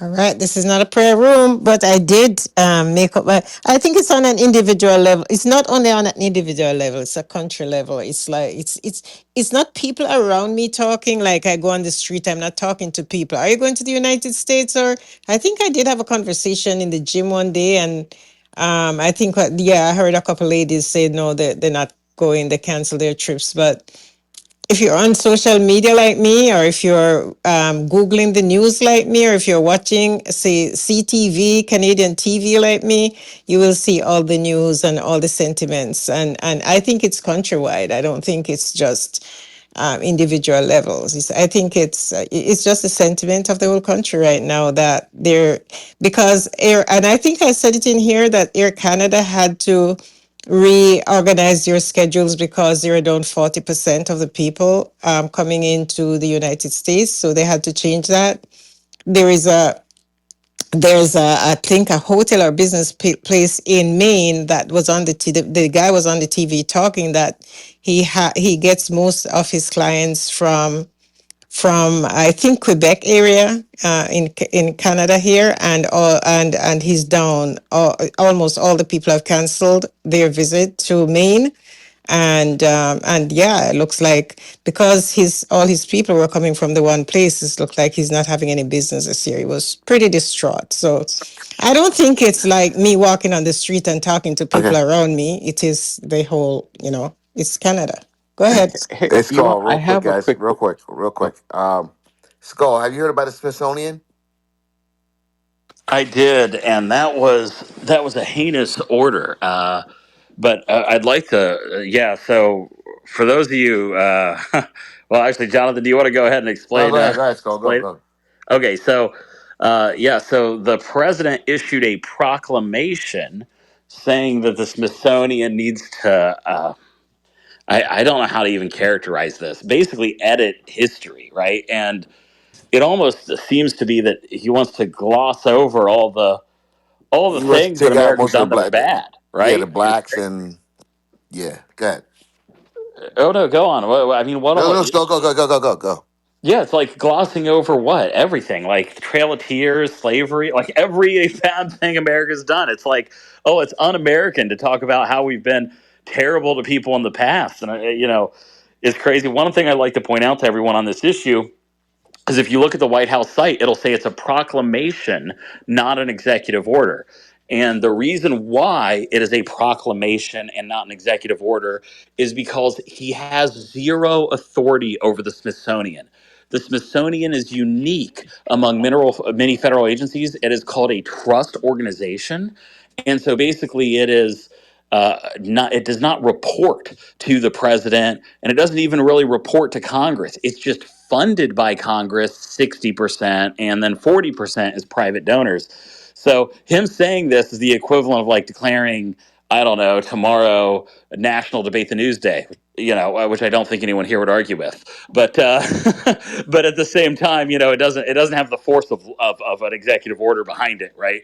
So that's why he had to do it as a proclamation, and I land. No, but what you're forgetting, Skull, is that the vice president automatically has a seat on the Smithsonian. Something I don't know if it's the Smithsonian board. Did you know that the Vance has a seat there? No, are you serious? Yeah. Hold on. Let's verify that. Oh, that's not good. Hold on. Hold on. Let's verify that. Anyone that's a vice president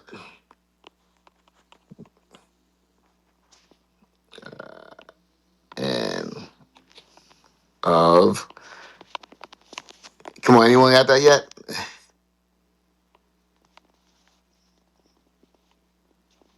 Smithsonian. All right, so yeah, so there you go. Yeah, it looks like that's true. Vance's. Yeah, Vance the white, yeah, improper ideology. Yep, Vance, there it is. The vice president. I was correct. I Oh, was that's why correct. he gave Vance the executive order. His original order was a proclamation. So a couple days ago, Jonathan, I'm sorry, a couple days ago, he did a proclamation. He must have realized he has no control over that, so now he's ordering Vance to do it instead. This is crazy. Yes, because Vance, as the vice president, has a seat on the what you call it. On their board of trustees, and Yep. so, oh my gosh, oh, this is a disaster. One of the things it says under this historical revision, our nation's unparalleled legacy of advancing liberty and individual rights and human happiness has been reconstructed as inherently racist, sexist, oppressive, and otherwise irredeemably flawed. To save the Smithsonian, he would like to prohibit existing programs that degrade shared American values or divide us based on race. He wants to celebrate women with a women's history museum. So I guess does that mean taking women out of the Smithsonian? Uh, Yep, that's what it is. Yeah, that's exactly what that means. yeah, that's what that means. Uh, gosh, it's crazy. Determine whether since January 1st, 2020, public monuments, memorial statues, or markers within the departments of interior jurisdiction has been removed. So putting back up those Confederate statues sounds like, and that appears to be the most egregious parts of this. And the Secretary of Interior shall be provide infrastructure of Independence National Historic Park. So that is re creating a park around where we signed the Declaration of Independence. So I mean that one seems fair enough, but the rest of this stuff is crazy. Hey, Scald, what did Trump do earlier? I can't remember, but you had a lot of people who were resigning or canceling performances at the Kennedy Center. What did he do with the Kennedy Center? I can't recall what it was. Do you remember? Well, he basically took it over, which apparently he was able to do. Right, he took it over. One of the people that's supposed to perform there is a choir composed of people that he pardoned from rioting during January 6th. So that's I don't even know what to say to that. And a play got canceled. Yeah, it Like, was something Alexander along the same lines. Hamilton, the Hamilton got canceled. no, it was a different play that was like some story of a Okay, unique boy that was on a journey, okay, I think. okay. That's fine. That's fine. All right. Yeah. So anyway, yes. Let's go, Mrs. So yeah, that's what's going on, man. When you look at this, the Smithsonian, it's crazy. So now he's trying to redo the Smithsonian. I hate to say it. He's trying to make America white again, just all white. That's what it seems like. White men, white male, especially. That's what he's trying to do. So that's what the or that's so that's what he's doing. Um, because he says racist, and it's crazy. He's calling it racist because he wants to get out any form, any person of color. Uh, the accomplishments. He doesn't want it to be recognized. Well, and that's what I was saying when he started attacking people, Medal of Honor holders and people at Arlington Cemetery, right? As I was saying that then, and I don't want to always take it to a racial place, but this order specifically calls out race. I mean, it's like it's not like I'm not the one taking it there. The Yeah. executive order from the president is taking it there. Yeah, Uh, Skull. Yeah, you're right. yeah. And I'll tell you something, Skull. That's why I sit on the stage and I watch people that like, oh, talking about he's the best president ever. This and that. When I hear that, I put a little check mark right there in that box. Boom, I know who they are. I know who they are. I know who they are. I'm sorry, that's how I see it. So, oh, he's great. Oh, I love what he's done. And everything he's done so far, a lot of things that he's done so far has hurt women and people of color. So when they're saying that, I sit there and I smile And I listen, I'm like, because I know who they are. So later on, when they start talking, like, oh, no, no, no, I wasn't for that. I'm like, yeah, I know who you are. I know what your heart is. I land. So you know what I find, just ironic.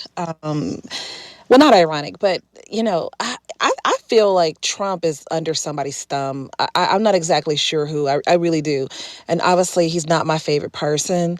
But one of the things that I noticed is that he had a really lot of significant black men who were supporting his presidency. Even some that thought, like I think what Tim, who thought that he might even get a nod for the VP slot. Okay, and none of that, like those primary four landed in his cabinet. And I can't help but to think that that was intentional. But I don't think that's consistent with who I think Trump is. I don't, because I don't think, don't get me wrong, I have a lot of low opinions of him, but I don't see him as the such. I think that his administration is under the thumb of something else for some reason. I don't know if someone has something on him or he's been promised something. I don't really know what.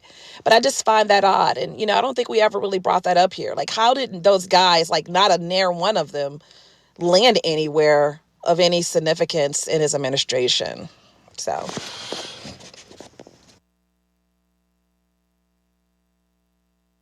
Oh, are you talking about how he had all these African American influencers at the White House for this big conference and this big show, and then next thing you know, none of them get a single appointment. That was just for show, to show the black people that he likes them. But then by the time he makes his cabinet, he just ignore all of them. Some people do that sometimes. Yeah, They no, behave like they pretend that they like you, and then yeah, after that they dunk you.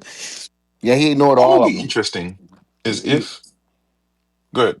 Go ahead, go ahead. I was going to say, what would be interesting though, like speaking, let me jump on the conspiracy train here. If it did come out after his term that Elon, I don't know, promised him, I don't know, however billions in Tesla or whatever, we wouldn't be able to do anything about it, right? Because he has what, unbound immunity.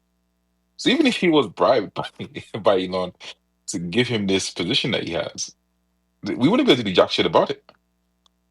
It'd just be interesting. I don't know. It'd be interesting. Yeah, no. And like I said, I could be wrong about this, guys, but I just don't think, I just think that there are, maybe Trump in some way saw the light on some things, but it seems like he's completely turning his back against his base. They don't know it because they're so caught up with DEI and just, doing toe touches about things that are going to disproportionately impact them more so than the people they think that is targeting, probably, to be honest. And they're just so happy about that and so happy about immigration, not really realizing everything that's happening, that's against their interest. So, but it just seems intentional that not one of those guys, like, that it was something like they could have had a Barack Obama of black Republicans, and that person still would not have been put in this administration. And that seems very intentional, and I'm curious as to why. And we haven't really heard from them at all. I haven't heard a peep. You know what? Sometimes we don't speak because we don't want to spice it up to get attacked. But I'm going to spice it up right now. You can attack me as you want because I'm going to my bed. I think all the black people who voted for Mr. Trump, I think that they are all stupid because, honest to God, I cannot believe that they could have been so, that wool could have been around their eyes, that they pull a wool around you guys' eyes, that you couldn't see this coming. I mean, they could see this coming from afar. And I don't understand why people couldn't see that he was going to turn his backs on you. I look at his cabinet, I look at the people around him, and I don't see no black people there. Sorry. If there is even black people there, they're kind of covered by everybody else because it's hard to see if there is one or two black people I could pick up in that crowd. And I land my plane. Sometimes you gotta be spicy like Khaleesi because it looks like tonight is so damn dead in here, like right now, that you guys need a little spice up. And I'm telling the truth. It's true. You all our black people. Sometimes something is wrong with her. Maybe we knock our head or something. Mm. We lost TC and his transmissions that were barely audible. So we lost a lot of our spice here, folks. Uh, Just saying crazy stuff. What did TC say today? He says that constitutional amendments can come under judicial review, and that they weren't a part of the Constitution. I think that's the part I just started to tune out a little bit. I'm like, what are you talking about? But yeah, no, I mean, it's not. It's just it's crazy. And then you sit here, and I had whoever this liquid guy is he in here right now? This liquid guy, I never hear him speak, but he always has a lot to say in the chat. And when I spoke, he said, "Oh, here comes DEI Vashon." Like, and it's just absolutely, it's just a weird situation, that we find ourselves in. But the fact of the matter is that the fact of the matter is there's something that's going on with this administration. The American people have been duped, but they're never going to say anything until it's too late. And then we'll be having this conversation a couple years later. But we have all of the audio recordings to be able to um, reflect on. So Vashon, what do you think? What I said. Do you see any pictures with Mr. Trump around him, and do you see any diversity? And oh, I forgot that he doesn't like diversity. Any what should I call it? Any different kind of people around him, but just one kind of looking people?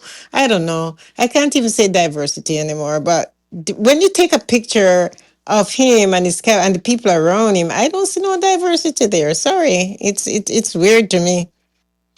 Yeah, well, no, but I'm trying to tell you, like, listen, I can't really explain this because this is just a feeling and it's not really based on something that I can actually quantify or I can kind of point to. But what I'm saying is that there's a lot of things that I have a problem with John Trump on that I could speak on, but this doesn't seem like him. It doesn't seem like he came into his administration like, you know what, even with wanting to do away with DEI and everything they're doing, this seems like he's being puppeted a little bit.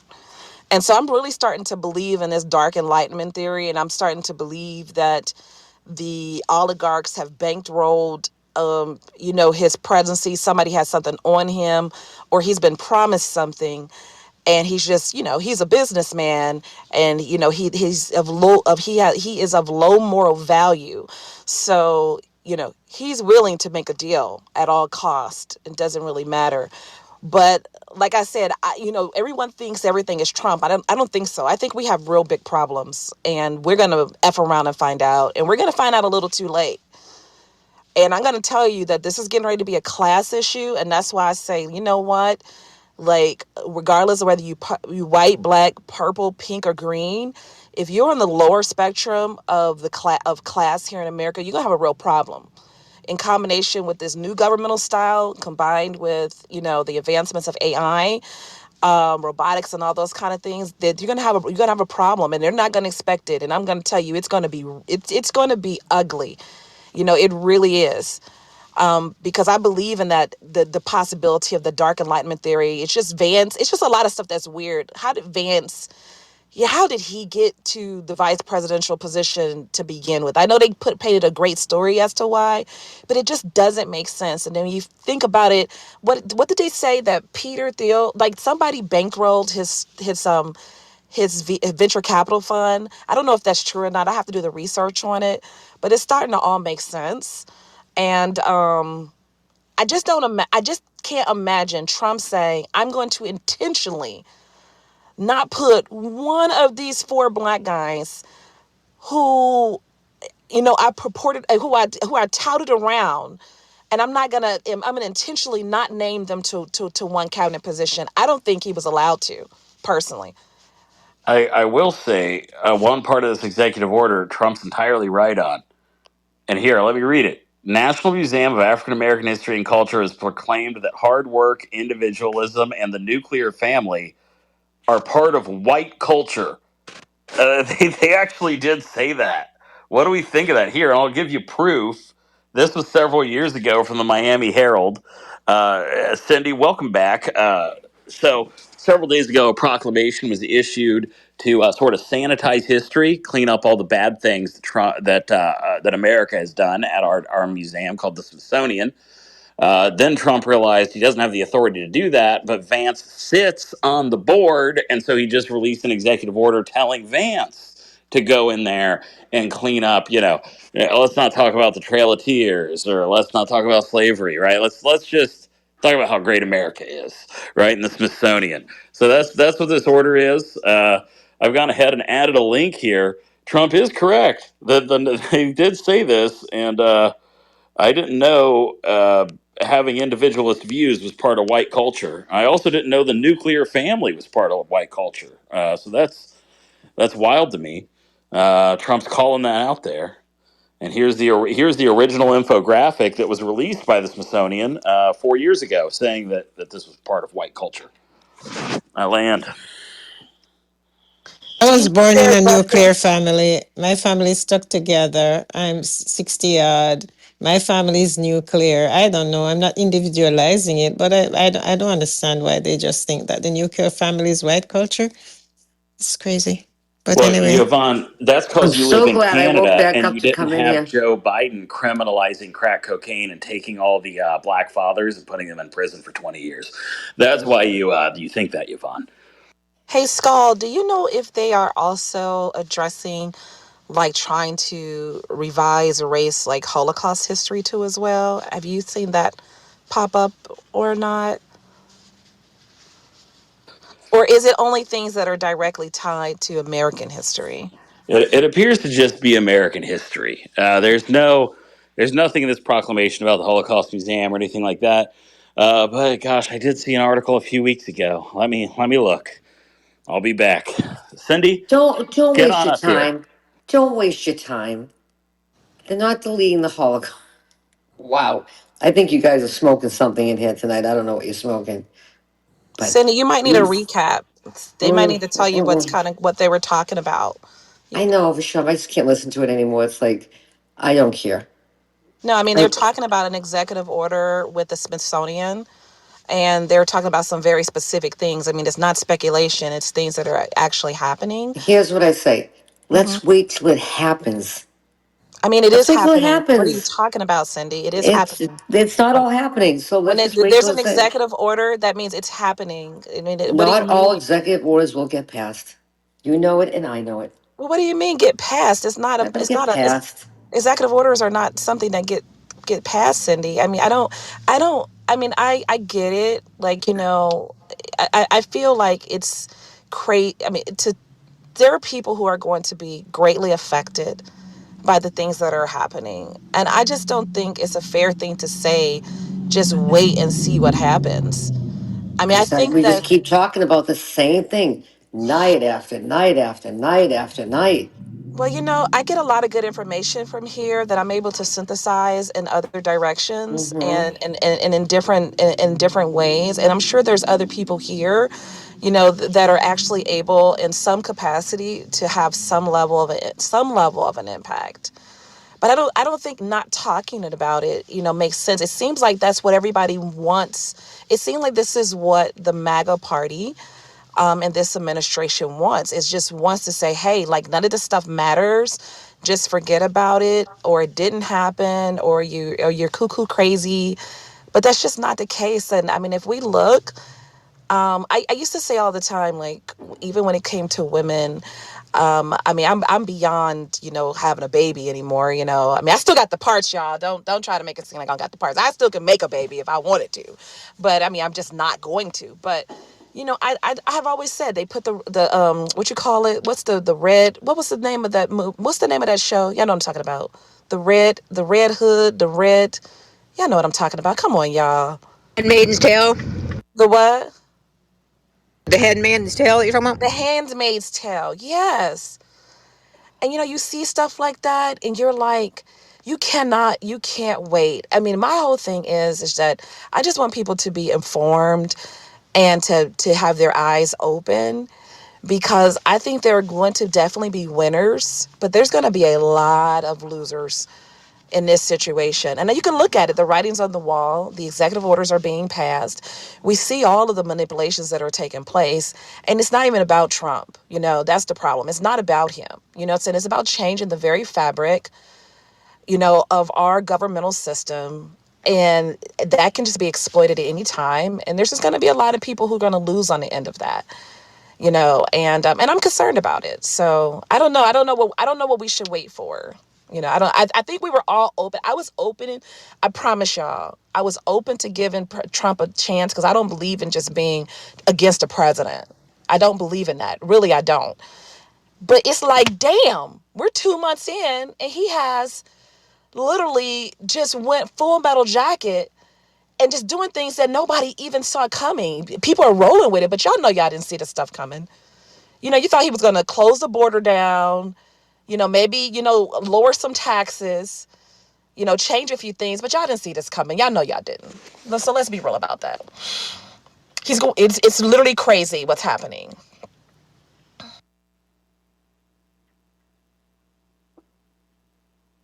I don't know how he has the time or to even think about race issues right now, but he is, and he's creating policies. I have a problem with that right now.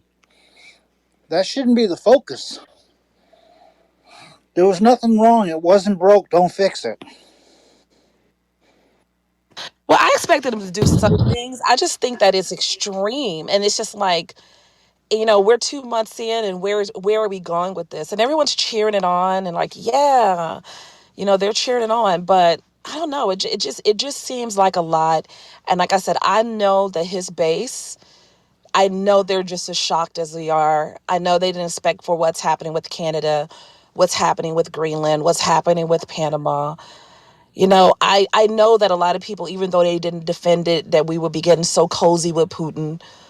I know that people didn't expect this, but it's I'll, happening. I'll give you that one. It's happening, and it's very confusing. Then there's a method to his madness. I hope so. I hope you're right. But you know what, Cindy? I'm going to tell you. My belief is, I know you walked into this room and you hate talking about race. They were talking about the Smithsonian and it got to that. The point is that what I was saying is that Trump doesn't strike me as the person that would intentionally not put a black person in his cabinet. So I am starting, especially when he had like four main black Republicans that were around him, and a few of them thought that they may get a nod at the VP position, and got skipped over for that. Okay, and then they didn't get appointed to anything, in his cabinet. Not a one of them. That is not true. Byron Oh, somebody Donalds did. did, but Byron refused it because he wants to run for governor of Florida. Oh, okay. All right. Thank you for the correction. I didn't know that. What did he Okay, get appointed to? What did Trump try to appoint him to? he wanted him. He wanted him in his cabin. He said, "No, I want to be governor of Florida." Do you know where he wanted him in his cabinet? I don't know where he wanted him in his cabin. I can ask him. I can ask Byron tomorrow. But Oh, Byron okay. doesn't want to be in his cabin. Byron wants to be the governor of Florida. So Trump got behind him on Okay. that All right. one. Well, then I take it back. Okay. All right. We're going to Yeah, sit here I now and didn't know say that. that man is racist? Really? You really think Trump's racist? Okay. Well, no, it wasn't about Trump being racist. That wasn't the point, Cindy. You missed it. The point was is that it seemed there was some intentionality not to position one of these four guys that were really like kind of rocking with him, that he was credentialing, and that some of them actually thought that they might get a shot at the VP slot, and that they didn't show up in his cabinet. And I actually don't think that Trump would be responsible for doing something like that. Now, do I think he's racist or not? That's a different conversation. It actually took me 18 months in his first administration for me to make that determination before I even spoke on it. And obviously, you didn't know me then. But what I'm saying is that I believe that he is not in complete control, and I think there's something. I'm not exactly sure. I'm not going to say it's Project 2025 or the Heritage Foundation. I'm not going to say it's the Dark Enlightenment or the oligarchs. I'm not going to say that Putin had something on him, but it did seem odd to me, and it does seem like maybe he's making some decisions and he's not 100% in control, because I don't think he would care that much. I actually don't think he would care that much about DEI, like a little bit maybe, but the lengths that we're going to is extremely insane. It is crazy, the lengths that they're going to at this particular point. And that sounds a lot more nefarious than actually what I think he's capable of, because I don't actually see him that way. Trump is actually a very transparent person. He doesn't tell the truth, but it's not like we don't know he's lying. Okay. So he's easy to read. And this doesn't clock for me. So I don't know. I think we're in trouble. I hope you're right. I really do. But I where are we hope in I trouble? hope you're right. Explain to me where we're in trouble. That's what I need for you to answer. Where are we in trouble? Okay.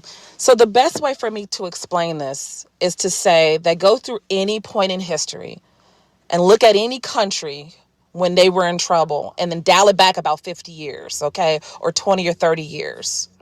And then look at what was happening during that particular time before something really insane happened.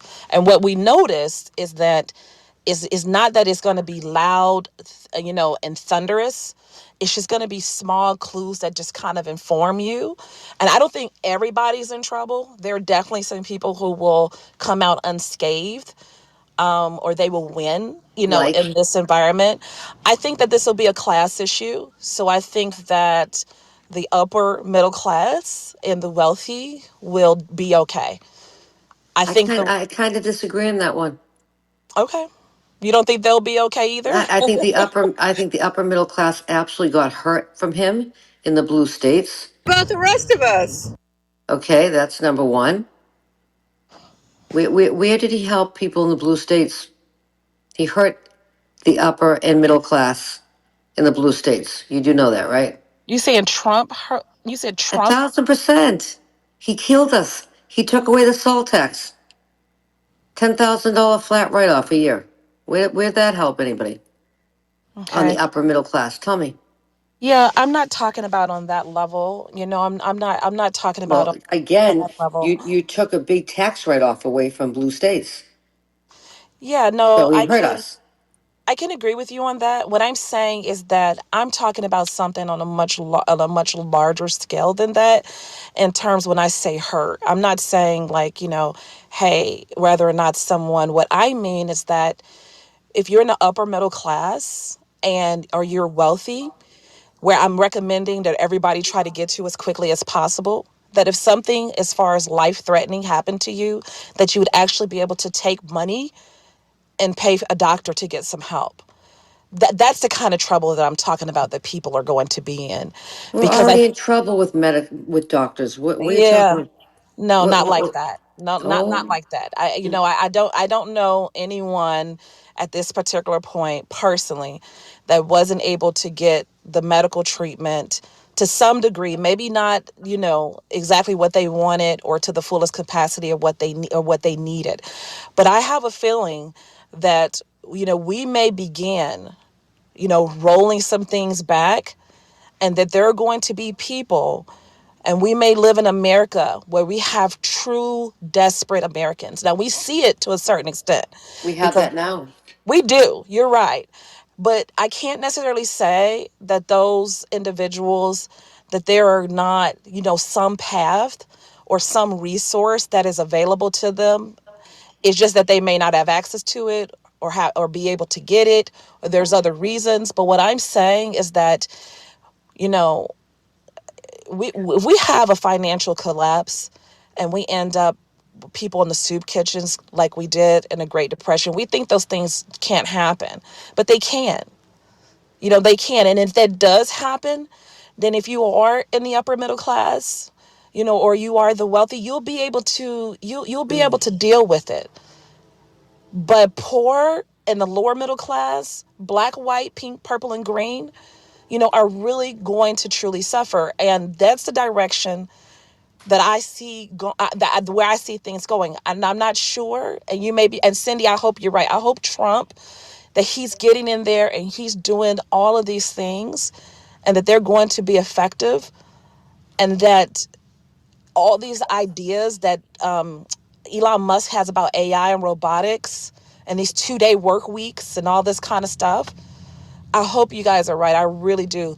But I personally can't take that chance by being silent and not questioning some things that I feel that I'm seeing. So we'll see. We'll see. We will see. Hey, Cindy, you my girl, you know you are. I've definitely heard you say more than once that any white man in this country over the age of 60 is like most likely a racist. I don't see why I don't feel I can't No, compare. I don't think over the age of 60, because, yeah, maybe 60, but definitely the 70s and 80s. Right, but I'm definitely not saying that that Trump is a racist. I mean, I've worked with him many times, and I didn't get that vibe. He didn't treat me any weird way.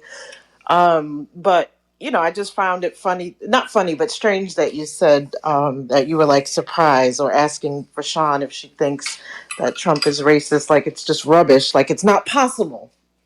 Anything's possible. Listen, I'm not in the man's head. You know what I mean? I don't know. Does he come from a generation of racism? Absolutely. Can you change and grow and become a different person?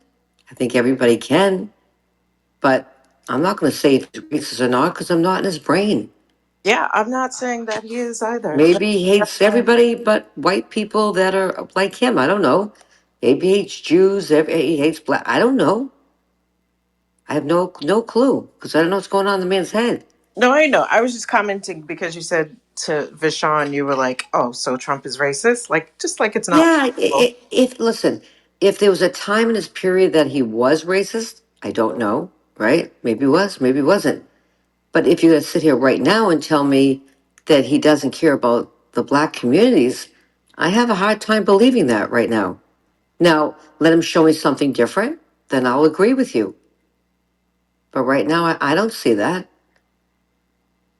Yeah, I I mean, truly like I don't said, I see don't. that. Yeah, I don't necessarily. I'm not saying that he is or he is not. And even when people are racist, just for the record, I don't give a fuck.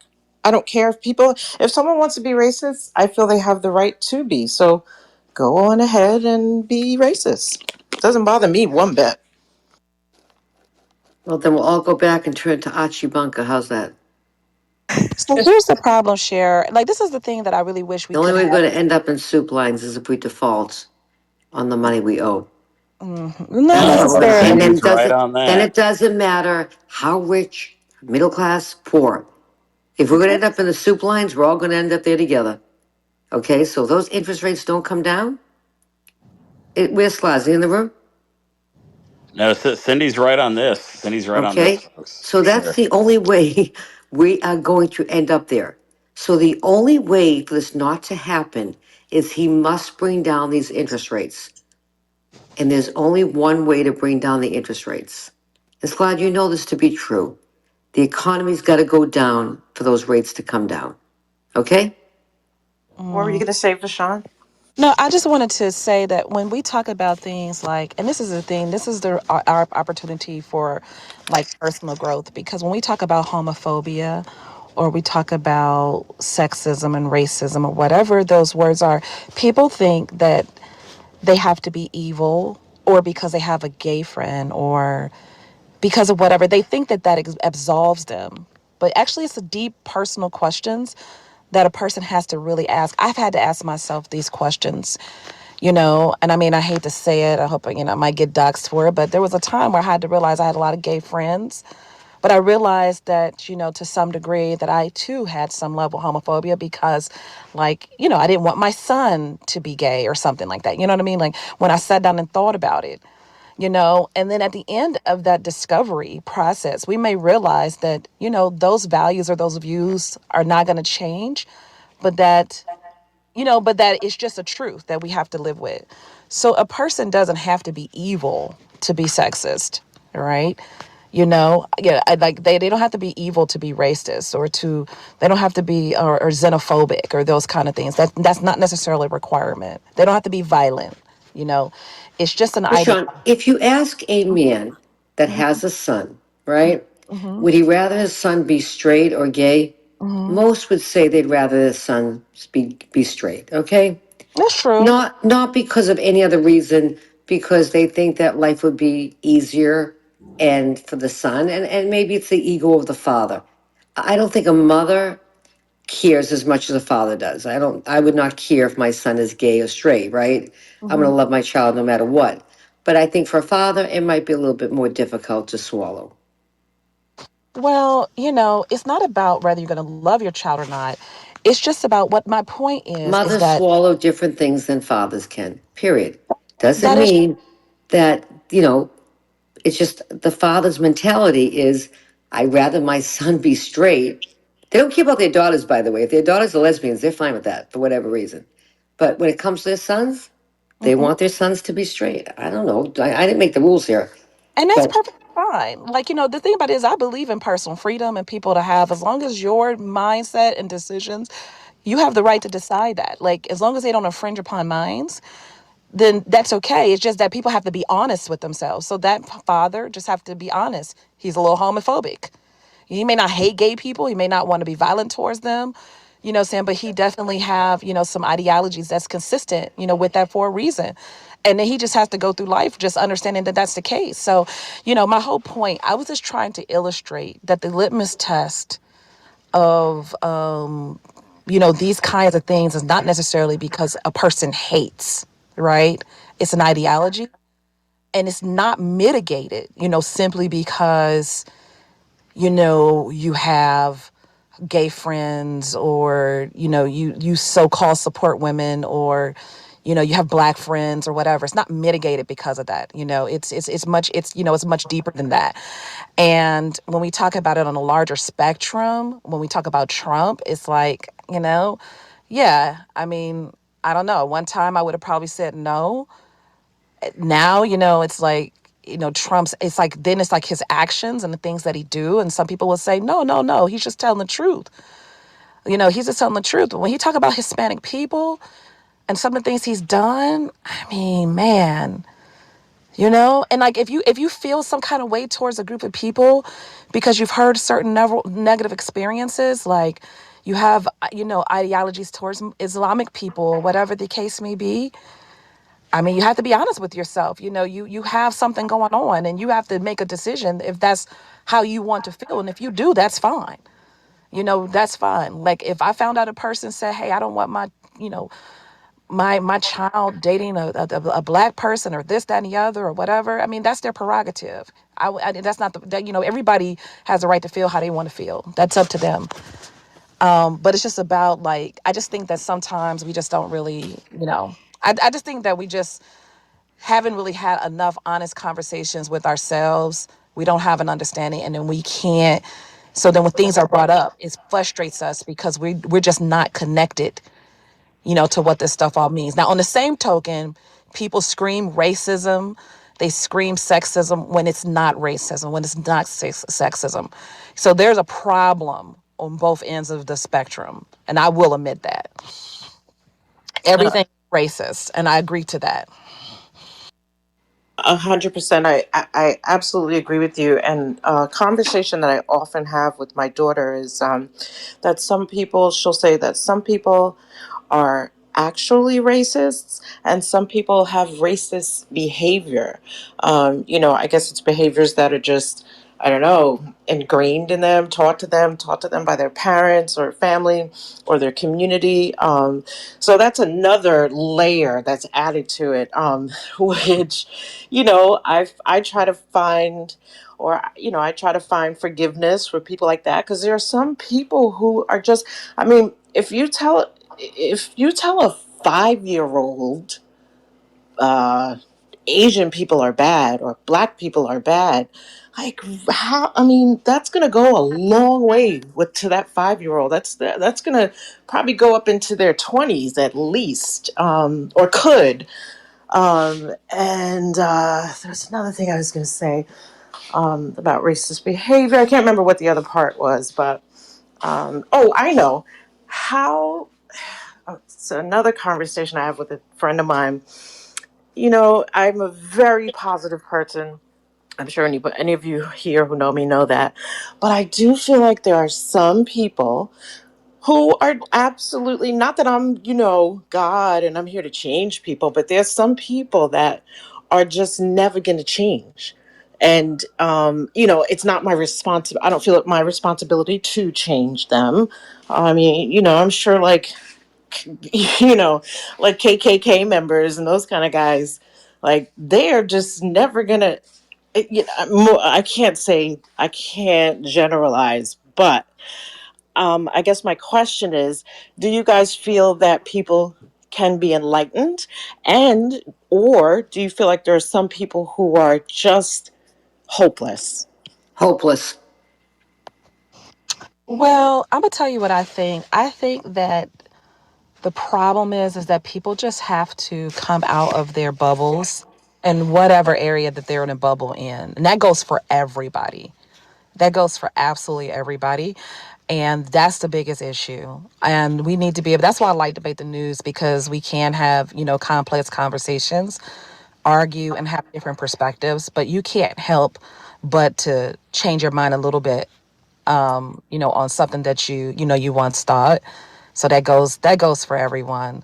So I think a large part of things with most people is that it's just not a part of their worldview and they can't relate to it. Like they just don't know. And so they only know from the limited experiences, the perspectives, and the people they've been around and what they've been taught or what they've seen. So they don't know anything, they don't know anything different than that. And we really can't blame anyone for that. So if you feel like, you've encountered a person like that, then it's your job. It doesn't matter, right, who you are. You know what I'm saying? Like if you are Appalachian or you're from rural America, or whether you're from the ghettos, or whether or not you're an immigrant, or whether whatever, your job is to maybe try to bridge the gap versus like demonizing that person. But if they're, Vashawn, yeah. thank you for saying Appalachian. Thank you for saying Hey, it correctly. Okay. Appalachian. That's right. I know what's Yes, up. You ma'am. see? I'm going on mute. Thank you for that You because I see? am I so know what's up sick of because I hearing have talked to some Appalachia, Appalachian people. Apollonia, Appalachia, Appalachian. Appalachian. That's because I didn't talk to some Appalachian people. But my whole point is that if you make a decision to educate, not judge a person, right? Because they don't know. I did not know what it was like to be an immigrant, an undocumented immigrant, until I took the time to talk to those people. I didn't know what it was like to be in rural America or understand those who, you know, grew up and there's a lot of things. I didn't know these things. And so it takes, being willing to listen and then also to be educated, and you cannot lean to your own understanding from experiences you don't have and think that it qualifies you to have an opinion. You cannot tell a group of people what they've been through unless you've really done the work to research it. So, Vashawn, you would teach your child to, this is a question, Sure. to try their best to educate someone, or say God forbid your kid has somebody in school maybe teasing them, calling them black or slang or slur or whatever. Would you recommend that someone tries their best to educate the person or stay the fuck away from that person? um I mean, don't get me wrong. I also teach my child how to help somebody catch a fade real quick. They say something crazy. Now that's different, right? I'm joking about that. I mean, I'm gonna be honest with you. I was fortunate enough. My son went to, pretty integrated. Well, no, he did go to a predominantly white school for a little while, but he went to pretty integrated schools. And you know what? I didn't have too many like major incidences or anything like that throughout his school years. But I could tell you that if I did, my go-to solution would be try to sit down with the parents and have a conversation. Um to try to see if there is, there was some resolve at that level. Now, if you're an adult and you do something egregious, like something that shows that you're a hateful person, that's one thing. But a misunderstanding, not a misunderstanding, but, something done out of ignorance, we got to have a conversation about it. Like, we got to.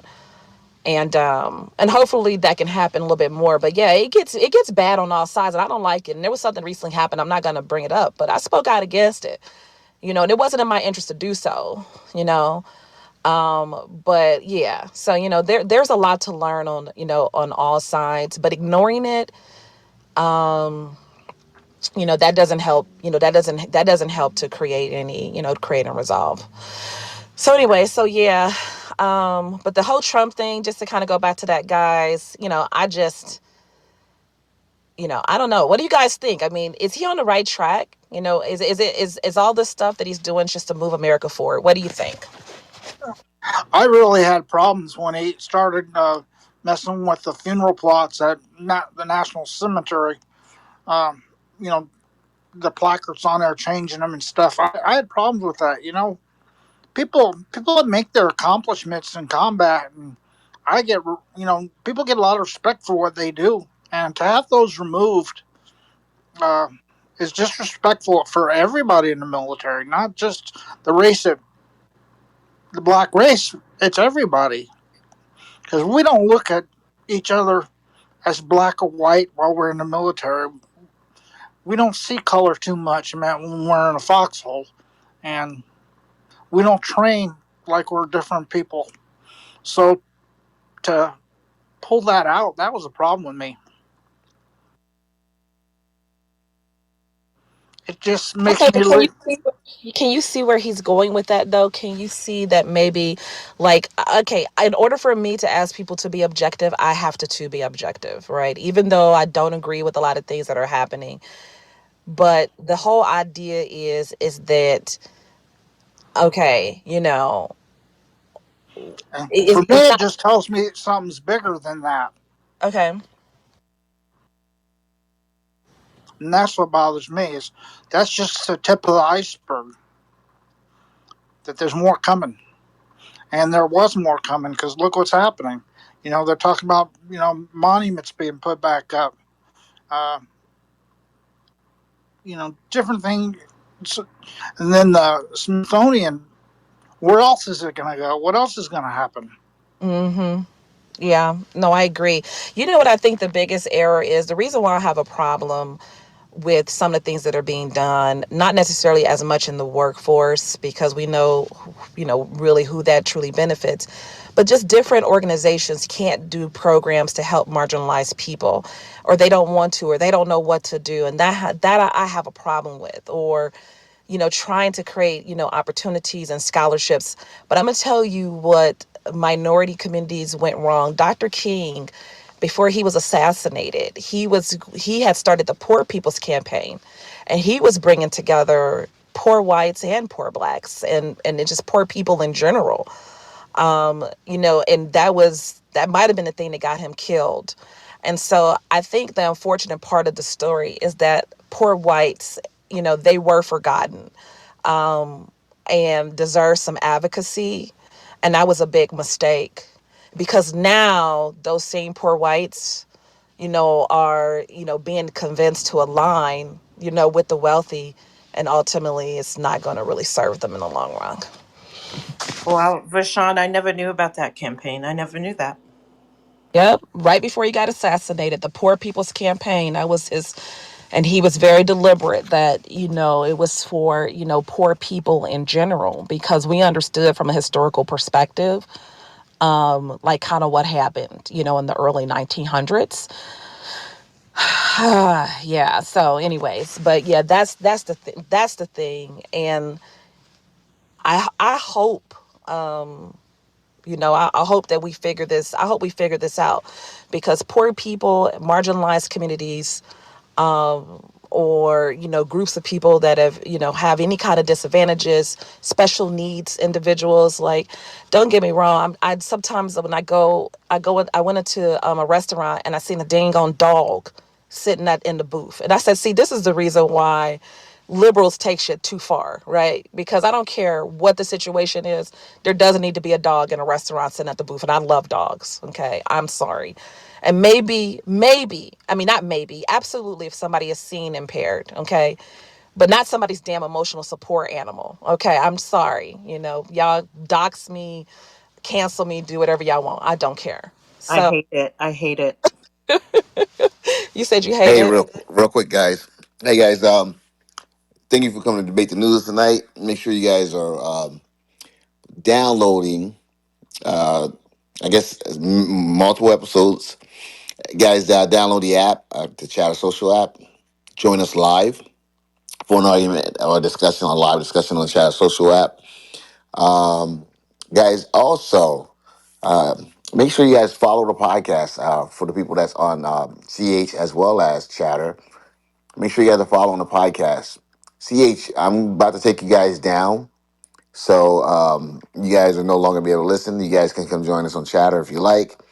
But once again, guys, I want to say thank each and every one of you guys for coming out. As always, this has been a bonus episode of the Chatter. So, debate the news that we did tonight. And so, definitely want to share this with you guys. So, if you're listening to this at home, you're listening to the bonus episode. Appreciate you guys. And with that being said, we're going to go ahead and end CH, guys. And have a good night, folks. You